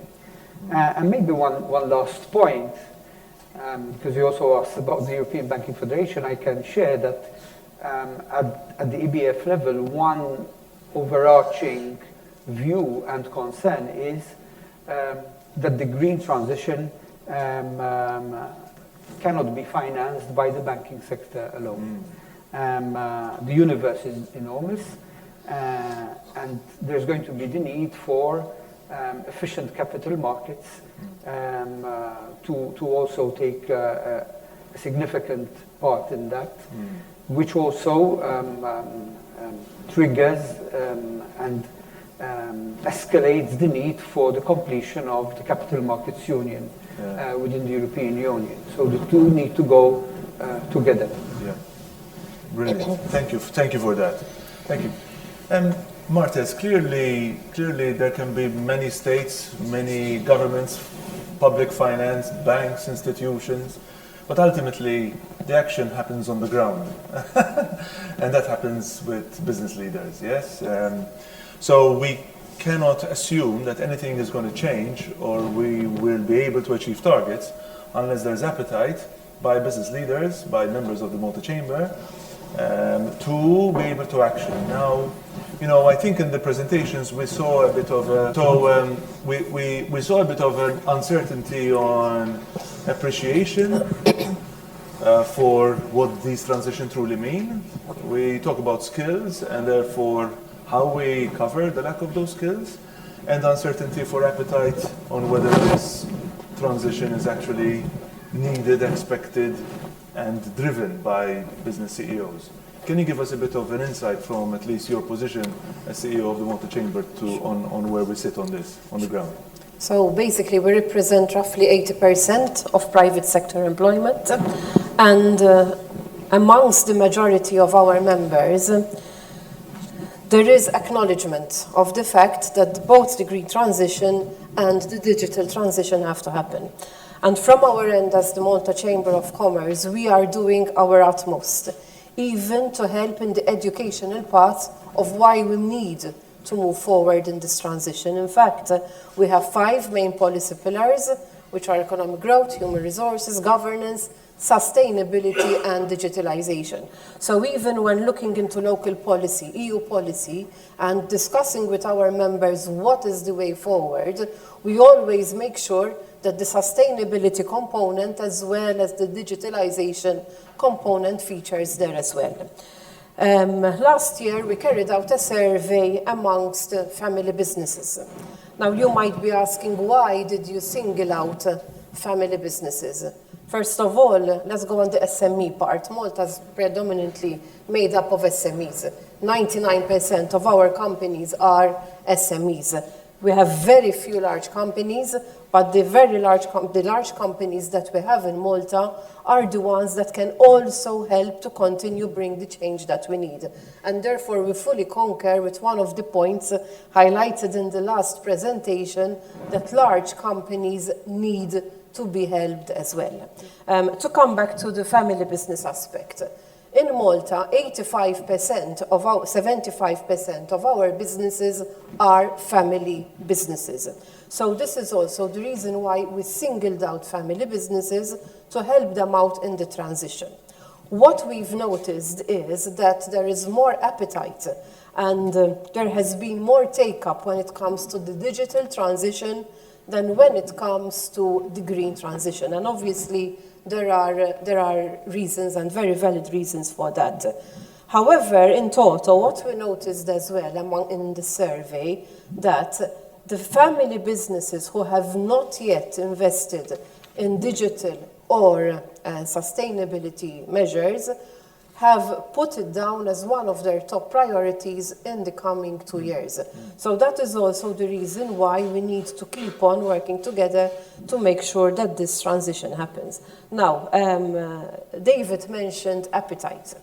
I would say that the wish to transition is there, even because there is the demand from the clients, both local clients and international clients, when we're talking on the green transition. When we're talking on the digital transition, digitalization is currently filling a gap, one of the biggest issues that we have in the country, which is human resources. So by going over to digitalization, businesses are tackling a small part of one of the problems that they are facing. When it comes to green, I believe that we have not yet realized the potential that there is out there. And there are multiple reasons for it, and I've highlighted a couple. So first of all, there is the instability around us. What's coming up next? Now, let's not forget, we are a small state and we are an island state. So we get it from both ends. We are not only a small state or an island state, we happen to be both. We are a small island state. So anything that hits other countries will hit us at a much higher degree than it will hit other countries. And therefore, businesses tend to work and err on the edge of caution. So that's one of them. The second point is the infinite number of laws, regulations, and directives that are constantly being thrown out at businesses. Some of them are very valid, but some of them are very cumbersome as well. And they just end up being either a tick box exercise or just another administrative burden on companies. So there are multiple facets that we need to be addressing. So whilst on the one hand we're advocating for better transitioning on the green side, better transitioning on the digital side, which we totally concur with, we need to make sure that the other components which are hindering this take-up are being addressed as well. And the issue of the HR and skills I mentioned as well. Then there are also a number of issues, local issues, which I believe need to be addressed as well in order to increase the take-up of green and digital transition.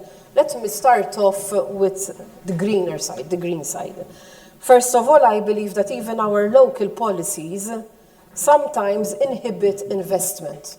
As you know, we are a very small island. We are quite dense when it comes to construction, and this is also one of the reasons why some of the people and some businesses do not invest as much as they would wish. For example, when it comes to investment in PV panels, there is always the question of, will I enjoy my solar rights? What is going to happen on my left, on my right, to my front and to the back? So these are the parallels that we need to be addressing as well. Mind you, from our end as a chamber, we try to lead by example. We operate from a protected, scheduled building, which, as you know, although it's very beautiful structurally, it was not meant to be energy efficiency in terms of today. And with the investment that we've done, thanks also to the EIB, incentives, today we supply 75% of our energy consumption. So there are things to do, but literally the hard decisions need to be taken as well. The other points which I wanted to highlight, one of them focuses on excessive paperwork, and the other one is on subsidies. As the Malta Chamber of Commerce, we appreciated the support that the government gave to businesses and to households when it came to energy subsidies. However, we were also very clear that from day one, there needs to be a plan of how these subsidies need to be tapered off. And in tandem with that, we had also put forward a number of recommendations of how we differentiate between a business or a private person who is still consuming energy as per before, and those companies and private households who are doing their best to use the least amount of energy. I believe that whilst obviously we would like the Commission to take cognizance of us as a small island state, whereas we will continue dialoguing with EIB to see how incentives can be more attractive to Malta, I believe that there is some local work that needs to be done as well. Well done. Thank you. Thank you for that. So the first round, if you like, was more of where we are, how we sit, and how do we contribute to these three transitions. And we discovered that there are opportunities, there has been some work. We've realized that small island states, of course, such as Malta, is a particular example in itself. That's probably the reason why the conference of this afternoon is entitled the way it is, and we all need to adjust, amend, update to be able to be more effective and more impactful. I guess this is it. And maybe we'll try in the next second round, and that's it, because then we'll open the floor to questions. I understand that we have about 20 minutes, so maybe we'll try and take 3 or 4 minutes each. Maybe again starting with you, Gilles. So starting again from the very top. Having seen the presentations we've seen this afternoon, having heard each other through the first round of where we are, and probably trying as hard as we can to focus on what matters most for Malta, being a small island state. So, and also maybe trying to keep in mind what the European Commission is trying to direct us to do differently to what we've been doing probably in the last 5 years, I'm guessing, maybe speculating, I don't know. How do you think, if you had to guess or maybe know, would the European Investment Bank be doing things differently in the next 1 or 2 years as compared to, for Malta, as compared to what we've been doing in the earlier years? So to be more impactful and more effective in this particular circumstance, to be able to achieve targets. Wow, it's a nice round that we start. No, maybe I would like to do a first comment on the three transitions that we are talking about. Because in fact, we are talking about different things. We've got the green energy transition that is linked to the climate change. Yeah. And this is more an external constraint that is coming on us. And as a matter of fact, this transition will not improve productivity of the companies. It's more a constraint that we are suffering. And in fact, when you implement the green transition or when you implement the energy transition, it's an effort that will not improve the productivity of companies most of the time. It's something where it's a long-term investment for our children, for our planet in a certain way, but we have to change the rules of the games in order to make it efficient. While the digital transition is very different. Digital transition will just increase the profitability on the short term of each of the companies, because when you go digital, you are more efficient than your neighbor. So you've got two different types of incentives. And that's why EIB is considering, as I said, we are trying to push the green transition, which is not a natural movement economically. Because in fact, as long as we don't tax carbon the right way, and I think that all the economists can talk hours about this, we will not change the system in order to make the green transition and the energy transition efficient. So in a certain way, on our side, what we want is to push the green transition, which is our priority. And this priority, we are trying to implement it through, as you said, the SMEs are the main economic tissue of the island. So when you look at Malta, and if you compare Malta to Italy, to Spain, we don't have the same action as EIB.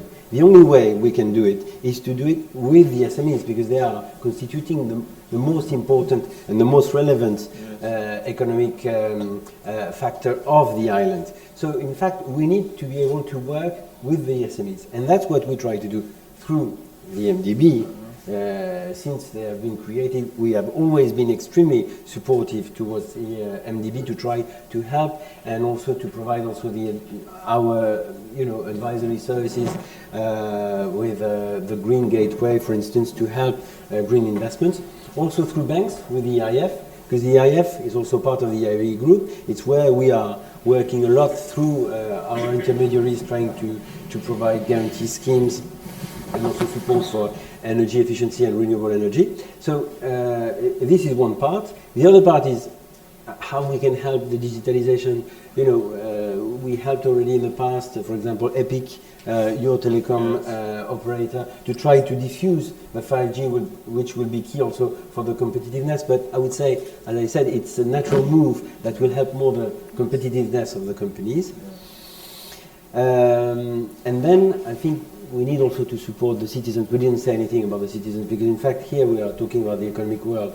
But today, for example, we signed a transaction of 22 million euro for social housing. And, when you see the current problems throughout Europe, I think with the inflation, you had a lot of problems linked to housing and social infrastructure in general, which are creating a lot of frustration within the company, within the society. And I think we need to act also on this sector, which is a very complex sector.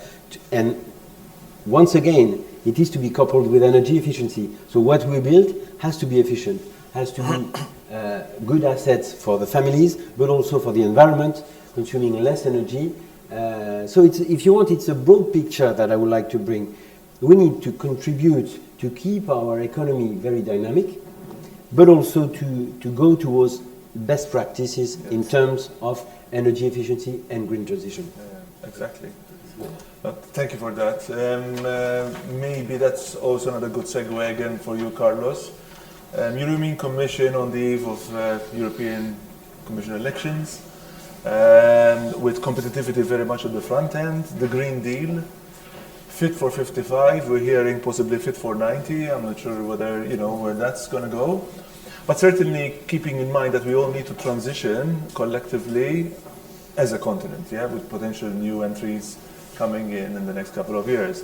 So again, if you had to foresee any changes, any updates that we need to do, maybe ideally with particular focus to Malta, given that the transition in buildings is very poor in Malta, the building transition of energy efficiency has been poor, is poor. And that's probably where there's the elephant in the room, I guess, if we want to do that. So if we had to try and be impactful from a regulatory point of view, given that there's funds coming from these gentlemen and ladies and the rest of the people in the room and those following us, what do you think will be different in the next 2 years or so to be able to bring about the impact that we're after? So I think one thing which we're a bit regulators, right? Yeah. And I think we tend to be the ones who always have to cry wolf, right? Because we put regulations because people don't want to do things, and we have to put the regulations so that they do it, right? So it's unfortunately that's what regulations do. Yeah. And the green transition has been for a long time. It was crying wolf. This is going to happen. Nothing happened. Prices were low of gas. There was no major floods, etc. Right? Yeah. I think what has happened with REPowerEU, etc. is, I understand that colleagues are much closer to the ground, but we have tried to be much closer on the ground also because we put funds. So we put funds which are subsidies, okay? So that has moved us to be much more in these 2 steps forward, 1 step back. I'll give one example which also applies to the EIB. Gilles mentioned before that the EIB since 2021 doesn't support any more gas projects. That was our view too. What happened? Russia invades. You have the whole Eastern Europe, which is landlocked, cornered. Gas flows are supposed to come from Russia from east to west, right? And it's cut off. What do we do?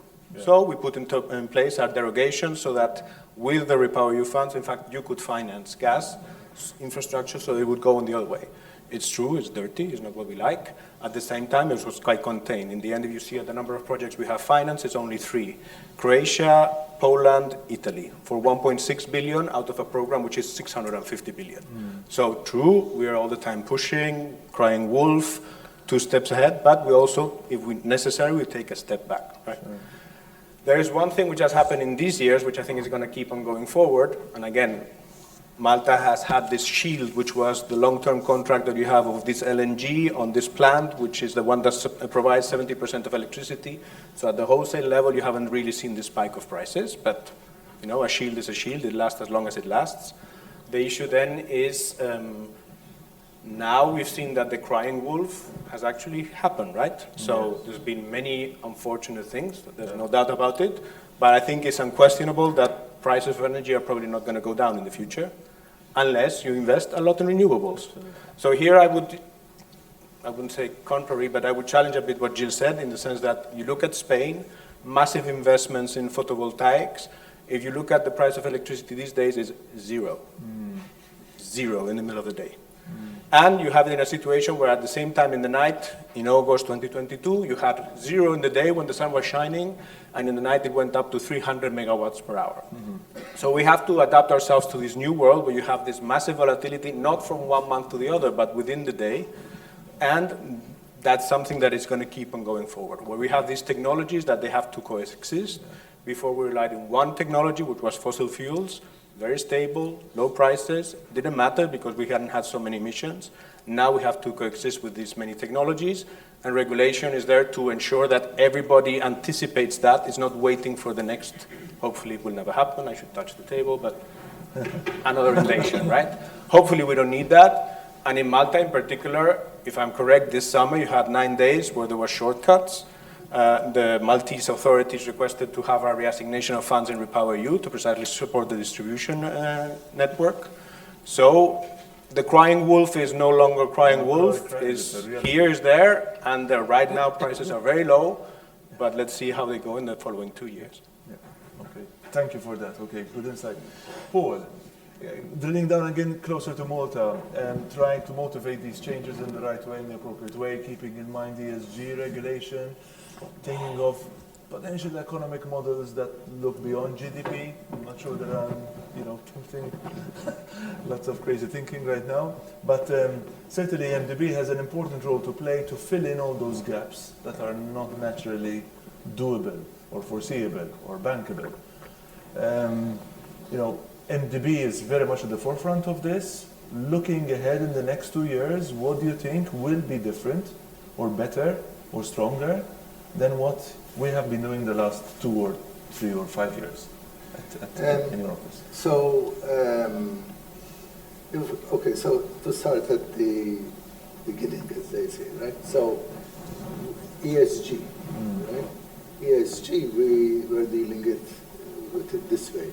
DSNG, we're okay, because when we started the bank, we immediately took into consideration top social and governance standards, for example, gender, we're 50-50, a little bit more female, males even at the chief level, so we're okay. So social and also disciplinary procedures, harassment, and all that, so we're okay. G, we're also okay, we have a number of good governance principles because we built it into the system. The environment, we were doing things, when we took the new building, we were doing things properly. So we split the water, we have everything, double glazed, fire doors, everything. So we were taking care of that internally. What we fell a little bit behind, because we were doing it and we thought it was enough, because we were actually doing it. While maybe other companies started with the policy and we didn't do anything, we started doing things and then did the policy. Last year we set up a committee, I set up a task force. There was, we did an ESG policy to have everything clear. We got consultants. We have now a lot of help from the advisory committee from the EIB, because they're coming, we have schedules every day. In fact, because of other duties, I cannot keep up with them, but a lot of our management are going and following these very interesting sessions which we have, because the EIB have subcontracted the work to Adelphi, and then Adelphi, because of their presence, Germany's they're basically German, and then they got PwC involved, so they have those widespread across Europe. Excellent program. They come physically to Malta to give the, it's not just online. So it's an excellent, because I get reports every day what's happening. Excellent program, and I would like to thank them personally and officially over here. So that thing is moving. So the way we deal with problems is first we do as much as possible schemes which are blended. So for example, the student scheme which I mentioned, we have money which goes to guarantee the bank, if it's going to be repaid, and money going to subsidize interest while people are studying. We have two very important schemes, SMEs, one to 750,000, where we guarantee 80% of what the bank loans to companies, and the other, the co-lending scheme, where we loan 50% of the money, and we give a guarantee to the bank 60%, and no caps. So it's right, so banks can use it to conserve capital, to conserve their capital. They don't have to put reserves against their capital, provide against their capital for loans they give to SMEs, because one of our top probably focus is SMEs and micro enterprises, because as we said, they're 99% of the business in Malta. So SMEs are extremely important to us. This, along with all the other energy schemes which we are doing. So we cooperate a lot with other institutions, very important even, and we're members of 4 public banking associations in Europe to get best practices all the time, and we both ways. With the banks, we are trying to develop a partnership, a symbiotic relationship. At first, there was a sort of reaction, are they going to compete? But we're not competing with commercial banks. It's written in the Act, right? We cannot compete with the banks. So everybody can put their mind at rest. And then, when we started out with the schemes, there was a tendency, they say, okay, so this one, I don't really like this project, give it to the MDB. We have to make it clear that this is a symbiotic relationship. So while we want to take risks, certain risks, which they are to the benefit of Malta, more than the commercial banks, we're not there to get all the risks. So we want a mix coming from the banks, good projects and a little bit more risky projects. We are not profit maximizing, so we're not expected to, maximize profit all the time. That's not good. But we have to protect our P&L because we are autonomous from government. Government gave us 80 million so far. It gives us about 10 million a year. That capital is not there to be spent frivolously. That capital is meant to be preserved. We get a little bit of return on capital, not much, but we have to protect it. Because otherwise, if we don't protect it, we have a lot of problems with Eurostat and everything, right? So we have to be autonomous. And we're transmitting this philosophy to the banks. And I am very happy that the 3 major banks now are in both our schemes, in the SME guarantee scheme, in the lending scheme. We signed with all of them, and we have a very good understanding. And we have, the last thing I would like to mention is we always try to match the funding which we have from government, EIB, institutional banks, with the loans we give and with the guarantees. So we're always do this. Absolutely. Marcel, this brings us to you, of course. So with these instruments, the support from NDB, policy making at government level, government policies, but also banking decisions by people like yourself and your teams, of course. maybe, I'm not sure whether I'm using the right word, to discriminate in favor of those actions that are able to bring about change and maybe against others that tie us back to where we should not be. What actions has your bank and banks in Malta been taking, and maybe what foresight do you have about different actions, different decisions, different products to enable increased momentum of transition in these three areas? I think the banks are never short of ideas and creativity when it comes to, first of all, compete or to come up with new products, new services, especially, as I said earlier, since one has to see the green transition not as just as a challenge and as a cost, but also the opportunities which it will bring about. I can speak about my bank, but I don't want to do that in any amount of detail. But with schemes promoted by the EIF and the MDB, but also developing our own products, sometimes without the support of the European agencies. We have been supporting many of the areas of the transition, whether it's the digital transition, environmental related initiatives and projects, etc. But what I want to, and mindful also of the time, what I want to perhaps highlight as being most important, and this is something which will require, I would call it a mindset shift in society, is the need to start to think of sustainable economic growth.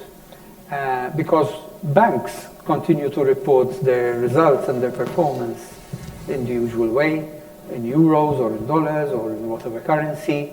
Disclosures and the size of financial statements become bigger and longer and more extensive. I always like to say, I mean, in my bank, we just published our 2023 financial results last week. The first 2 months of the year, the finance team in particular, but also other departments, they become a publishing house because you have to produce a 200-page report, proofread it, etc., in just a matter of weeks. The mindset shift that is needed is to start to think in terms of also a new way of measuring the creation of economic value. Because trying to measure, sustainability, performance in terms only of results is going to be very, very difficult. I'll share with you a story, a very short story, something which a friend of mine, he was speaking at a banking conference in Italy recently. It was on sustainability, and there was a presentation by a bank economist, and one particular slide, I'm going to say it in Italian, the heading was La bicicletta è la morte lenta della nostra economia. Translating it is, the bicycle will cause the slow death of our economy. And this, of course, was all irony, because it said that cycling and cyclists, they will not take out a loan to buy a motor car. They will not spend money in repairs and maintenance. Probably they will not need a garage. They will not need to pay for parking. They don't buy car insurance, and so on and so forth. And there was also a postscriptum which said that walking is even worse because because those who walk don't need to buy a bicycle. But the irony of it aside, the truth is that if economic value, creation of economic value, is going to continue to be measured only in terms of what contributes to the traditional way of measuring GDP, then sustainability and the way we measure it and the way we report it will go in an opposite direction. So I just stop there, mindful of time. Thank you. Thank you. Martez, shortly because we're running out of time. However, we're in the realms of bankers and people who provide finance, and therefore, if you like, the blood to flow through the veins of the body, and the body is the engine, which is the economy, and therefore business leaders. Yes. So maybe with all these good actions, with all these good intentions, with all this foresight, if you like. Maybe one or two suggestions on what we could be doing, how we could get finance to flow differently, better, to enable the body to work a bit faster and healthier, with or without bicycles. So let's start off by acknowledging that we have seen a positive shift, particularly coming from banks, to help those who are trying to transition both on the green side and on digitalization. However, there is never enough. So I'll start with the local banks, and I'll start with the greening side. I totally agree that we need to start differentiating with who gets a loan for what and within which time frame. If we really want to bring about the change, we cannot keep treating every applicant, every application in the same way. If we are advocating in favor of green technology and in favor of green transitioning, we as a Chamber of Commerce strongly believe that green applications should be given preference over other more traditional applications. We feel that the banks have a very important role to play here, particularly even taking into consideration ESG. On digitalization, particularly when it comes to collaterals, we believe that as a country we still do not give enough value to the intellectual property tied in tech solutions. We need to start looking at tech and digitalization as an asset in itself.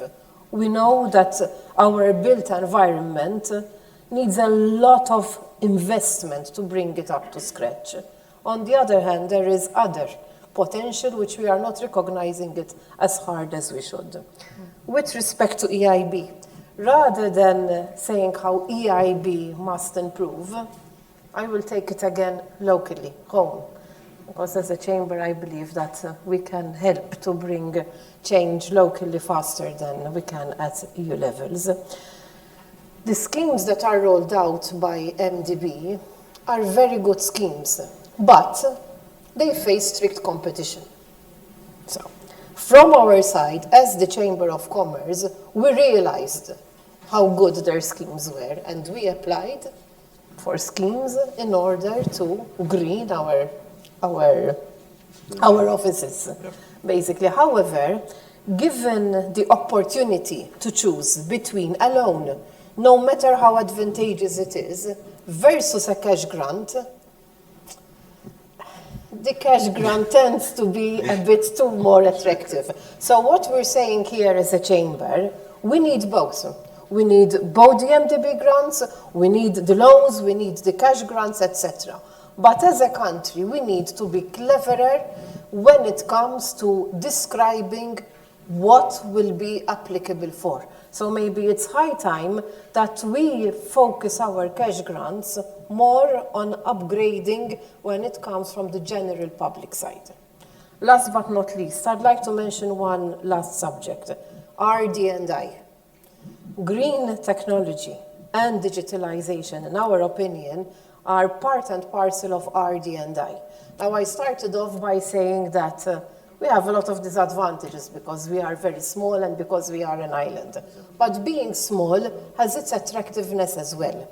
And I honestly believe that Malta can serve as a test bed to promote green technology, to develop green technology, and also for digital solutions. So let's, as a country, work harder to make sure that RD&I, green, and digitalization are being pushed forward in parallel one with the other. Brilliant. With some really good examples of this, how that could work. So thank you for that, Martez. Okay. Yes, a very short one because we're really out of time. Short one, please. With grants, if you get a grant, I'm going to go with example so that I explain myself immediately. If you have 100, if we get, let us say, 20,000 grant, you have 20,000 and you have to spend another 80,000 to do a 100,000 project. If through MDB we get that 20,000 and we leverage it up and give a guarantee to the bank and also subsidize interest, we're going to give you 100,000. So so sometimes a grant appears very good, but sometimes when it goes through, for example, the financial engineering which MDB does, you're going to have all the money. We're doing that in the multiple science and technology, a special scheme for we take those grants. We're doing it for students, and we're doing it. We're doing a lot of this, turning a grant into a bigger loan. Yeah, fantastic. Thank you. So, apologies for overrunning, about 10 minutes, I think. I know there's a space for Q&A. I think we'll stay here, yes? We have to direct me a little bit. Okay. Yes, thank you first of all. Thanks a lot for your interesting discussion.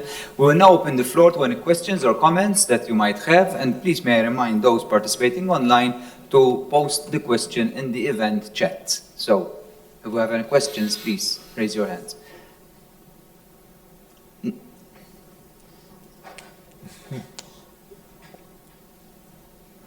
Yeah, we have one question here. Thank you. First of all, thanks for the very interesting discussion. So maybe one question.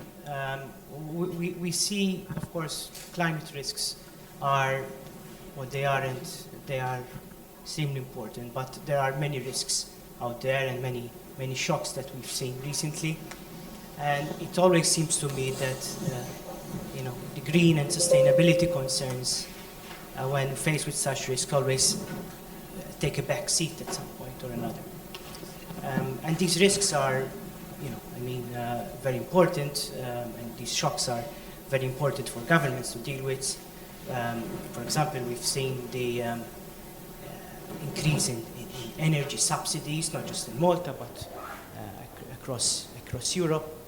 So my question, I think, to the panel is how should one react when there are shocks, unprecedented shocks that are continuously increasing, and how should that affect our sustainability principles?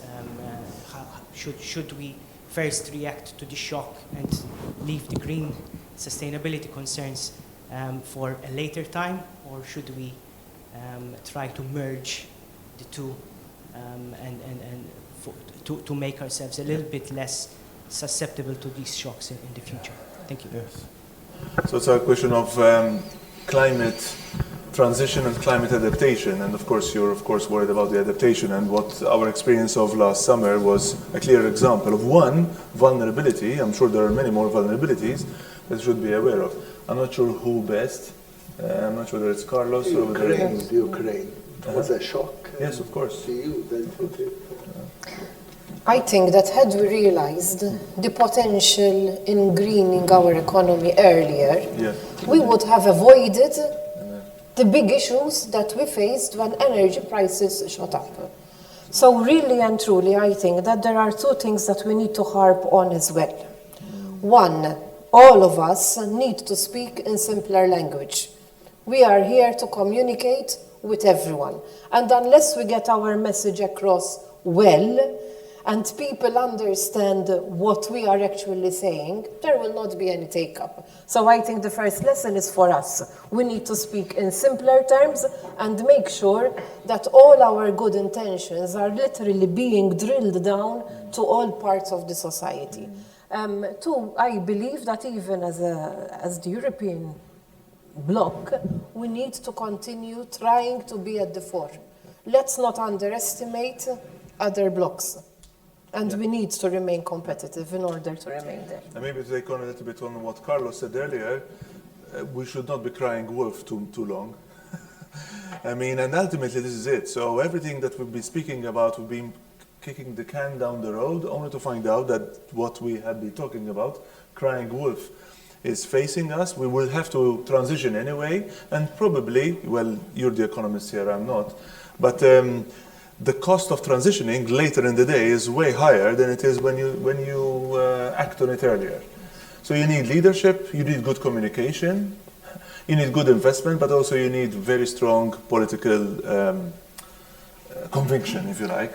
And data is key. To some extent, the central bank and all those people that own data, such as the NSO and all that, need really to bring out the data and ensure that we're consuming it appropriately to be able to take the right decisions at the right time with limited risk. Yeah? Carlos, I think you were going to say something? Maybe just, maybe I misunderstood, but I think you were pointing to some sense that maybe we should have more automatism or something. I'm not too sure that would be the way. So to have already ranked the risks and put weights, etc. So take COVID-19. Should we, public administrations, not purchase get masks because they were not biodegradable? Not, I think people would have killed us. Right? To be honest. Well, maybe I shouldn't use the word kill, but in that case, you know, sorry, no, the ones from China, no, they have to be biodegradable, etc. It doesn't work. Now we had a different shock. We tried to be much more in the forefront of the green transition, right? Coming back to Gilles' point before, which was very important, that they have become a bank which is green.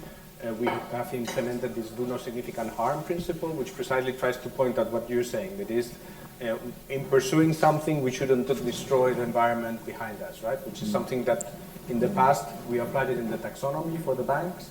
And now we have passed it to EU funds, at least in the RF, and now the aim is that it will apply to all EU funds in general. At the same time, there's many reasons why public authorities intervene in the economy. Green is one, but there are other objectives. One is the masks. No? So I think the automaticity, the not thinking that we're humans, and that precisely because we're humans, we're precisely to identify when we should act and when not, and which direction is something that we should not put to the side, but actually engage. And maybe the last point would be, and this is a point she was saying, I'm an economist. She mentioned we only react if prices go up, but that's exactly what prices are there for, right? Yeah, exactly. They're the signal. Yeah, exactly. So exactly. I cry wolf, and I mentioned regulations are there to do for people to do things which the price system is not already telling them to do. Exactly. But also, if you let people exposed to the price system, it can swing from one day to the other brutally. So that's why we public authorities have to sometimes come in and try to convexify, if you want, and try to meet the bridge between where you have to be and where you are today, because by the time you have to act, it's almost too late. Yes. So we have to trust the price system, and I think we do. We're a liberal economy. The US is probably much more a believer of that. But we also have to, as public authorities, care for the fact that we cannot expect individuals to be able to snap change their behavior. Gilles and Marcel want to say something, yes? Just a few comments here. I think, we were talking about the green transition. I think the green transition is the trend to try to adapt our society, and it will be through regulation, because we need to correct in a certain way the market rules in order to take into account the cost of CO2 that was not taken into account in the normal system that we had before. And then we've got the consequences of the climate change, which is about adaptation. And this is, we need to put also in place emergency measures to face the consequences of the climate change, because it happens. So in a certain way, I would draw maybe a parallel with when you've got an asset and you don't invest in this asset for many years, and suddenly you've got the bridge that collapsed. It costs more than maintaining your bridge. So in a certain way, we have to keep to change a bit the route of our way of consuming, producing, and also taking into account the immediate measures we need to put in place in order to adapt to the climate change that is happening. So we've got, if you want, two dimensions: a long-term vision, which is to change the system in which we are working, to take into account the trend that is this increase of the temperatures, and then in parallel to take into account the immediate measures to be implemented in order to face this change. Thank you. Thank you. Marcel? Well, very briefly, I wanted to reply to the question by sharing a statistic. I think everybody would agree that a recent example of a shock was the pandemic, no? So actually last September, banks across Europe, including Malta, were surveyed and asked whether the pandemic slowed down or speeded up or left things neutral, the green transition. And 42% said that it speeded up. 34%, I'm making sure I check the numbers to make sure at 5 o'clock on Friday doesn't play tricks on me.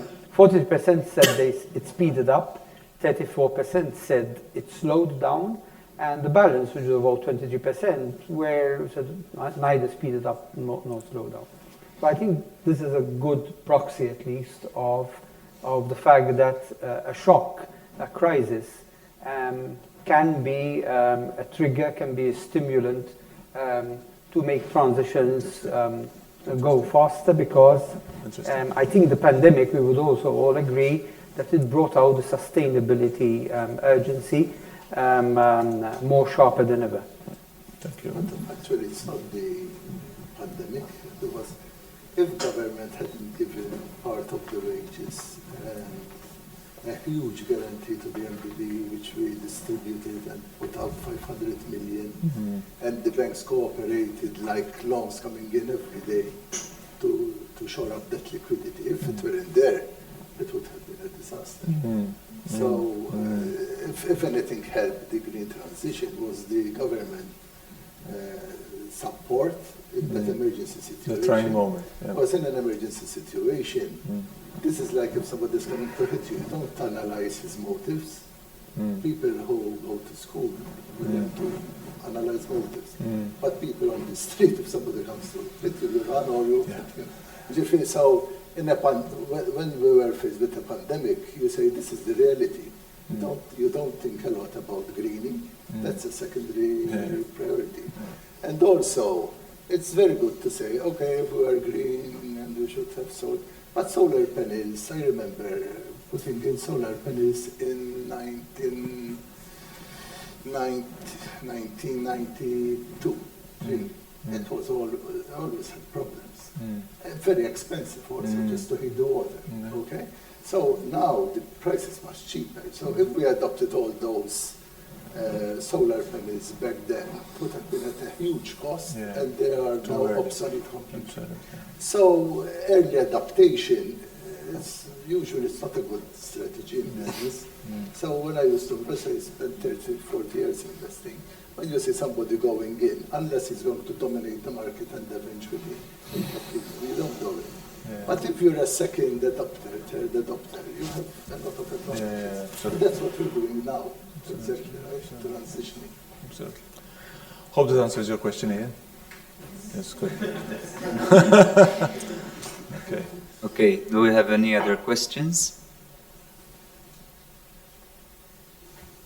Doesn't seem so, right? Yeah, we have one here.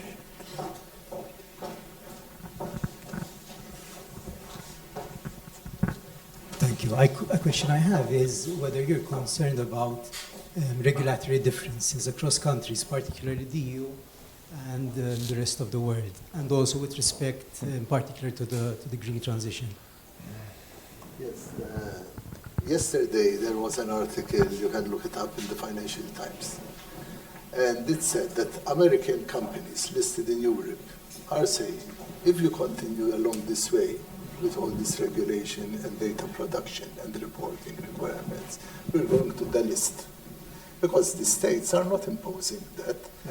Europe is carrying, as you said, this is not, companies look at it cost and profit, but actually this is something for humanity. And Europe is leading that thing. Eventually they're going to say, look at Europe in the history books, how progressive they were in doing this thing and actually protecting the environment.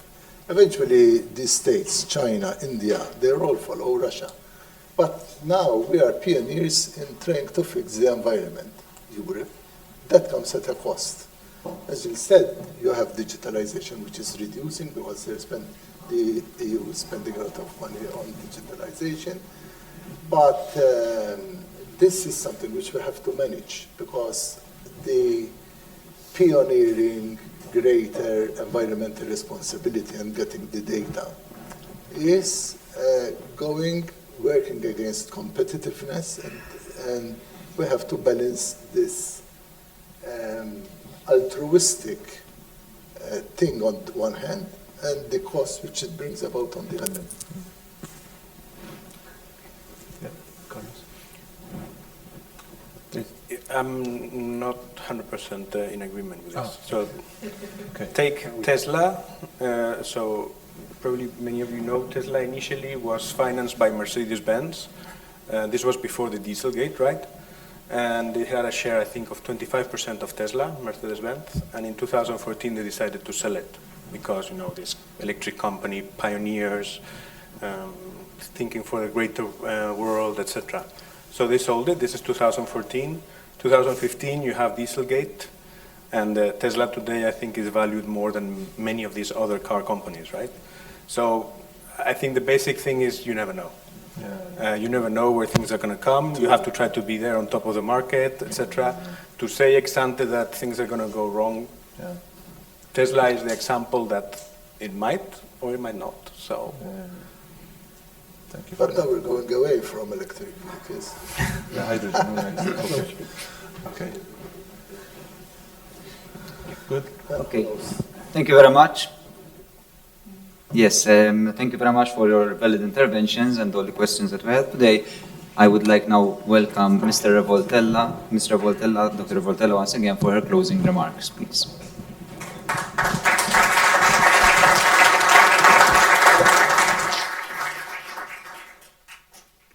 Thank you very much, and I will be extremely brief. I just want to thank everybody for staying with us Friday evening almost for this discussion. I would really like to thank the Central Bank and Governor Scicluna for hosting us again for this event. I remember actually the first event, this location was just built. I think it was one of the first or the first event that we had together here.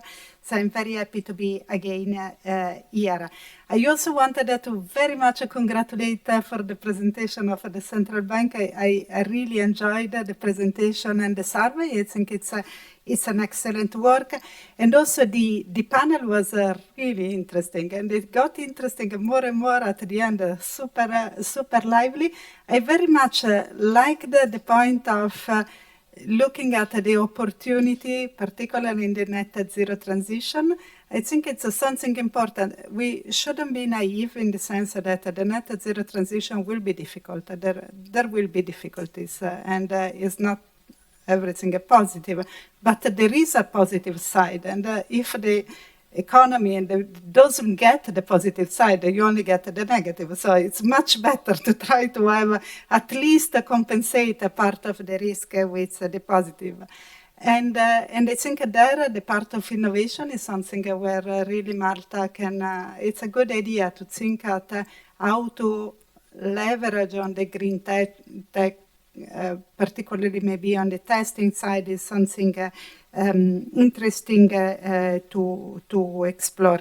And maybe the last thing, just on a fancy note, when I heard about the bicicletta will kill the bike, will kill the economy, I was thinking that my brother who is a fan of bicycle, he's a banker, whatever, but he's a fan.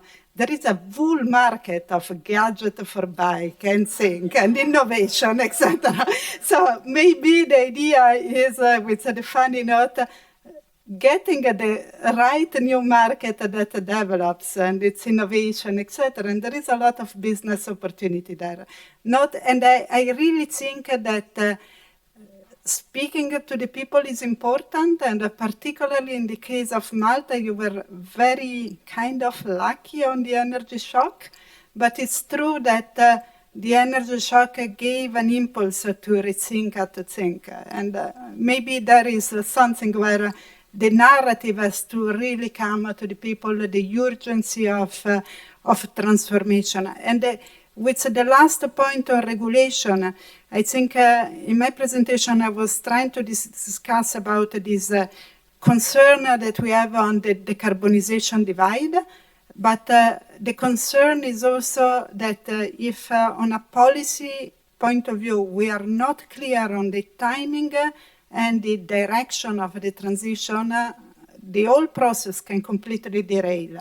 But then if the whole process derails, I think we will have a tougher time to discuss.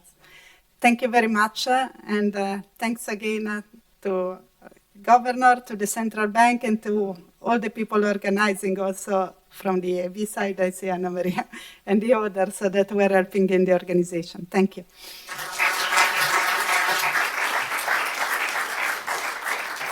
Thank you very much, Dr. Voltella. This has brought our conference to an end. We would like to thank all our distinguished speakers for their valid interventions and all of you for having attended here. We do hope that you found the conference interesting and motivating. May I also remind you that the recording will be posted on the bank's social media channels later on. And before leaving, I would like to invite you all once again to get some drinks with us here. I wish you all a lovely rest of the day. Thank you.